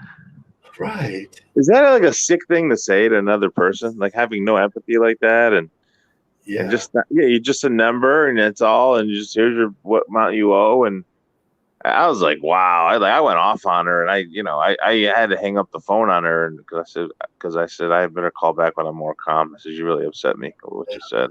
The tax lady visiting my house and making sure that I wasn't living too well above like the standard of punishment that she had desired for me, because somebody else had not paid their taxes, and she made me responsible for them.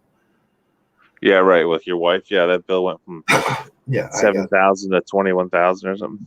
And he took all my money and I was starving. It's a lot of money. I know, exactly. And you're not. It's not like you're living this luxurious life or anything. Yeah, and I wasn't living. I had to explain to her, luxurious life, like you do. Look at your Mercedes Benz out there, and that's what I said. I looked out the window, and she was driving a state Mercedes Benz. Wow. Yeah, they have all that job security, and they pretty much just have to show up to work. That's their job. It's not like a sales job or a construction job or something where you have to actually show productivity, or you're going to get fired. And make sure these guys just show up. Here's You show up and there you go. I didn't rise Even retail jobs, at least they have to put some effort into it to sell. You know, they have to greet the customer, and you know that's not as advanced as an outside sales job, but still pretty. You know, you got to put the effort in. Like they don't put any effort in. Yeah, it's just everything's just go to this house and collect you from a person that can't afford it. Obviously, if you didn't pay, they put some effort in. I don't want to give them no credit, but they put some effort. But it's mostly just having to show up to work. Yeah. The logic that they used was horrible. It's like I says, I don't pay that because I had the kids that year and she was in prison. Just check. And it was like they lied about it and they wouldn't check that single fact that would verify that I didn't owe that money, and they kept taking it. Yeah. Like, you people are corrupt. You're the worst. I had the worst experience in my life from the IRS. It's like, you people are corrupt. You're not even living in reality. All you're doing is protecting your job. And it's like agreeing with some corrupt law that makes me into a slave. It's like, that's horrible. And I told her that. I said, I'm not a slave. Yeah. What about this says that I am a slave? And they wouldn't even check the single most pertinent element of the whole thing, that somebody else was in jail that year and couldn't possibly have had the kids. Yeah. Just wanted to make sure you weren't living good. Yeah, just make sure I'm not living good. And I do believe that's a prevalent thing within them. They want to make sure you're not living good so they can live good. Right. But you're the one making the money. You're the one that makes the product. How can that possibly be? It's like, I remember this money I gave to this church one year. It was a lot of money. Like, because I was like just out of college, and I was like, oh, I got to do my tithe, and this is so stupid. I gave him so much freaking, I could use that money right now. This is like 20 years ago. It was like $5,000 or $6,000, and and it's like, damn, that's a lot of money. Like now I could, I look back now and I said, man, what a sucker I was. This church taking all this money, they don't even pay taxes on it. It's like, shit. Like, I'm getting that's money I got taxed on. Yeah. And they're taking it and not getting taxed on it. That's why it's like it should be so easy to see the scam that they have, these churches. But they're living good. They're all living good. They're they look at the job they have. I mean, come on. These pastors and stuff, they do 1 hour. They do like a 1 hour talk on Sunday. I mean, they obviously have notes and they prepare during the week. But what does that take? A couple hours, 2-3 hours, like. And then they're living. They're not paying taxes, and what a cash cow that is. Yeah. Yeah. We should start a MGTOW church. Well, this is MGTOW church. Yeah, this is MGTOW church right here, where you learn the ways life really works, and it's predatorial out there, and not the absurdities of life, and you just got to get through it though, and like Alan says, you want to be someone who's empowering yourself. And look at things in a positive, in a well, I guess I'm trying to think of some words that he said, but you have to talks about faith a lot. He talks about faith a lot, but I think the faith has to me, that's like your own self-confidence. I think that's a better phrase. And I talk about that too. When you walk in a room, you better think that you're the best thing that walked into that room. Right. You know that, and have done that the introspection is, it's not fake confidence. It's like, I am the best thing that's walking into this room. Right. That heavy ego. Right. It's like, because that's going to assist you in sorting the men of but sometimes an employer is looking for men of lesser ego that are willing to be slaves too. Right. Well, I run into that a lot. Yeah. You don't want me. Yeah. I noticed that a lot. Like they're looking less, especially these bigger corporations. Right. And that's where good slaves. Yeah. So that I don't fit into those situations. I used to work for big corporations. I don't fit in anymore. I don't even apply it anymore because I don't fit in. Yeah. The dynamics between the slave and the oppressor, which Alan talks, that's his whole thing, is the dynamics between the slave and the oppressor. and that's a Yeah, fake. like these big companies, they do a good job of tricking people into thinking they're good companies, but they're really not. Like I say, 90% of the bigger corporations are terrible places to work. Right. Yeah, they're horrible. Yeah, because they just view you as a number and as a slave, and they're going to try to, they've already run their calculations, and they know exactly how to get the best out of your labor. That's my shovel. You know why the size of the shovel is the size of the shovel? Yeah, it's like, yeah, because that's the most maximum amount they can get out of the lift. They figured they sat there in the 1800s and figured out if a guy was shoveling coal at this rate, he would wear his body out by the end of the day. If a guy was shoveling coal at this rate, he would go the entire day and we'd actually get more. That's why the shovel is the exact size the shovel is. Right, exactly. It's a utility based on utility, but there's probably a business term for it. But yeah, there's a big thing. You can look it up online if you don't believe me. And there's just put in the shovel. Why is the shovel the slave? Yeah, sure. Shovel and slavery. You're never gonna game a company. I always say that to my friends. I said, you think you're gonna game a company? I mean, they've been. I said, forget it. It's not gonna happen. It's like you're never gonna game a woman. They're always gonna win. They're always gonna get you. Yeah, Carnegie. Same thing with the company. They figured those things out. Maximum human bondage. Yeah. Yeah, and that's the thing too. They try to, like, guys like Carnegie and these people that were, all they did was exploit labor, most of them, and they're like applauded as these great, like, leaders and whatever. Resources and exploited labor, and right. Yeah, we know better. Yeah. Anyway. Well, what do you like in a Super Bowl? We're closing out. We're gonna close out here soon. Yeah. What do you like in a Super Bowl? Do your Super Bowl prediction? Yeah. I don't know. I mean, what do you want to go first, or you want me to go? I don't know.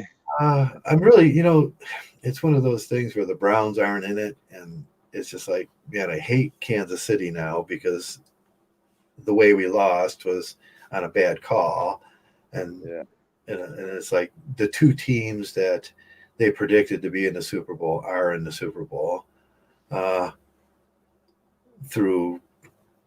in Brady, and I'm kind of rooting for Brady, Yeah. I think, I was a big fan of Kansas City, Tampa Bay, Mahomie at the beginning of the year. But after the Cleveland event where Cleveland got screwed again, it's like now I'm not a big fan. And I think that's just, that's just me being a fan of the Cleveland Browns, which I think is a better team right now. It may not be a better team, but just a younger team. But so who am I picking? The GOAT or the new GOAT? Yeah.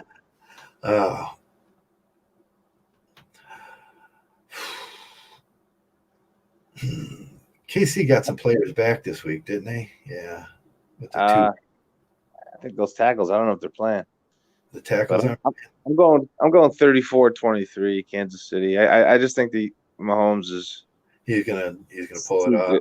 Yeah, he's too good, and he's 20-something years old and going against a 40-something-year-old. I mean, I know Brady's got the experience or whatever, but Mahomes, they won it last year. He has the experience too. So I just think they're just too talented. Like, their team is too talented, and I think they have a coaching advantage. Even though Arians is a real good coach, Andy Reid's like a Hall of Fame. KC's got a defensive advantage too.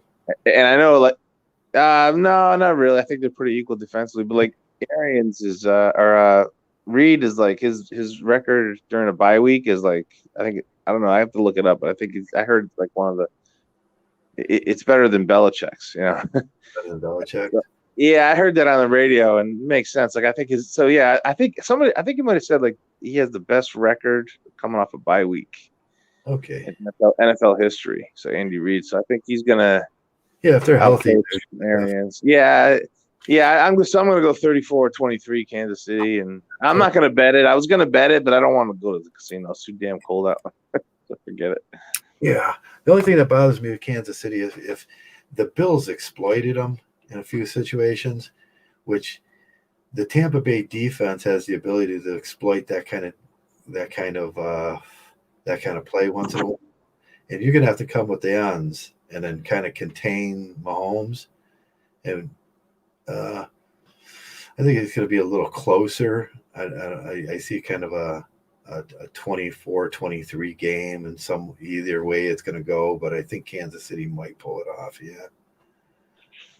Yeah, should be a good game. It's always fun to watch the Super Bowl. It used to be a big event, at my Yeah. house. But get older, people aren't around anymore or whatever. But so it's not the same meaning. But Yeah, it's always fun to watch it. I always don't want to miss a play. That's one thing I try to do is just don't miss a play. Yeah, there should be 2 games, this week, shouldn't there? Like the Bills playing the Browns and like the consolation game or something. Yeah, the consolation game. There should be. And, that would have been Green Bay. Green Bay would have played Buffalo as the consolation for 3rd place. Yeah, I think they used to do that. Actually, I think they might have done that in the 60s. Yeah, there should be like places, and there should be other games, and then it'll tell you that you can do the demographics and everything, see which game's more popular, and see what Americans really want. It's like, yeah.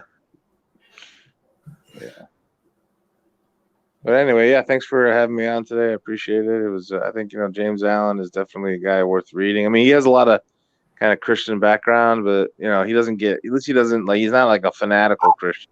Yeah, just stuff away. Yeah, because there's still a lot of good Christians out there. They're definitely like delusional in their imaginary friend Jesus, but they still have a lot of good things to say, and you just kind of got to weed out the stupid things. Yeah, yeah, and that's what I do when I read Allen. I just kind of filter out some of the Christian, Yeah, he is self-help gurus that.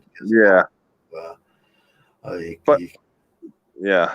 So I like the fact that he empowers people. It's about empowering yourself, and you don't live in this world to where people are going to get the best of you. I think that's the main thing with Allen. You do know there's another book too for the feminine. No, it's as a man thinking, but they do it from a feminine point. I was going to kind of look it up and read over it to see what the feminine view on that was, and see how it diverts from. And the feminist view would say, empower yourself so you can steal from others. Yes, empower yourself. I don't know. There's something like that. Empower yourself so you can get resources from other people. Yeah, so I was going to read that, and that might make some interesting commentary.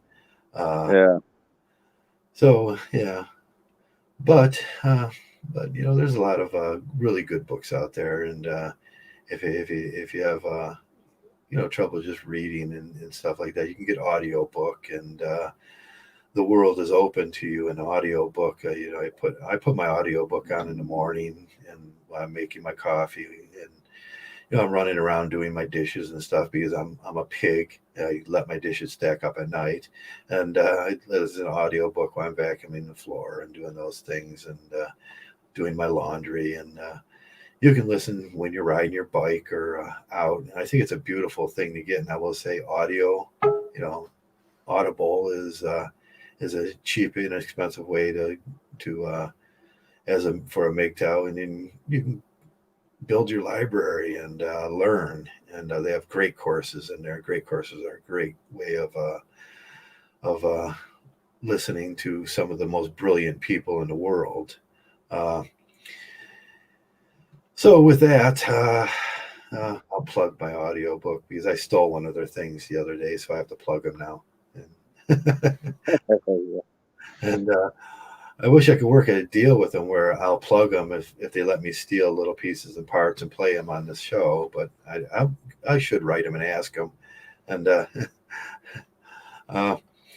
so with that, thanks for showing up, man. Thanks for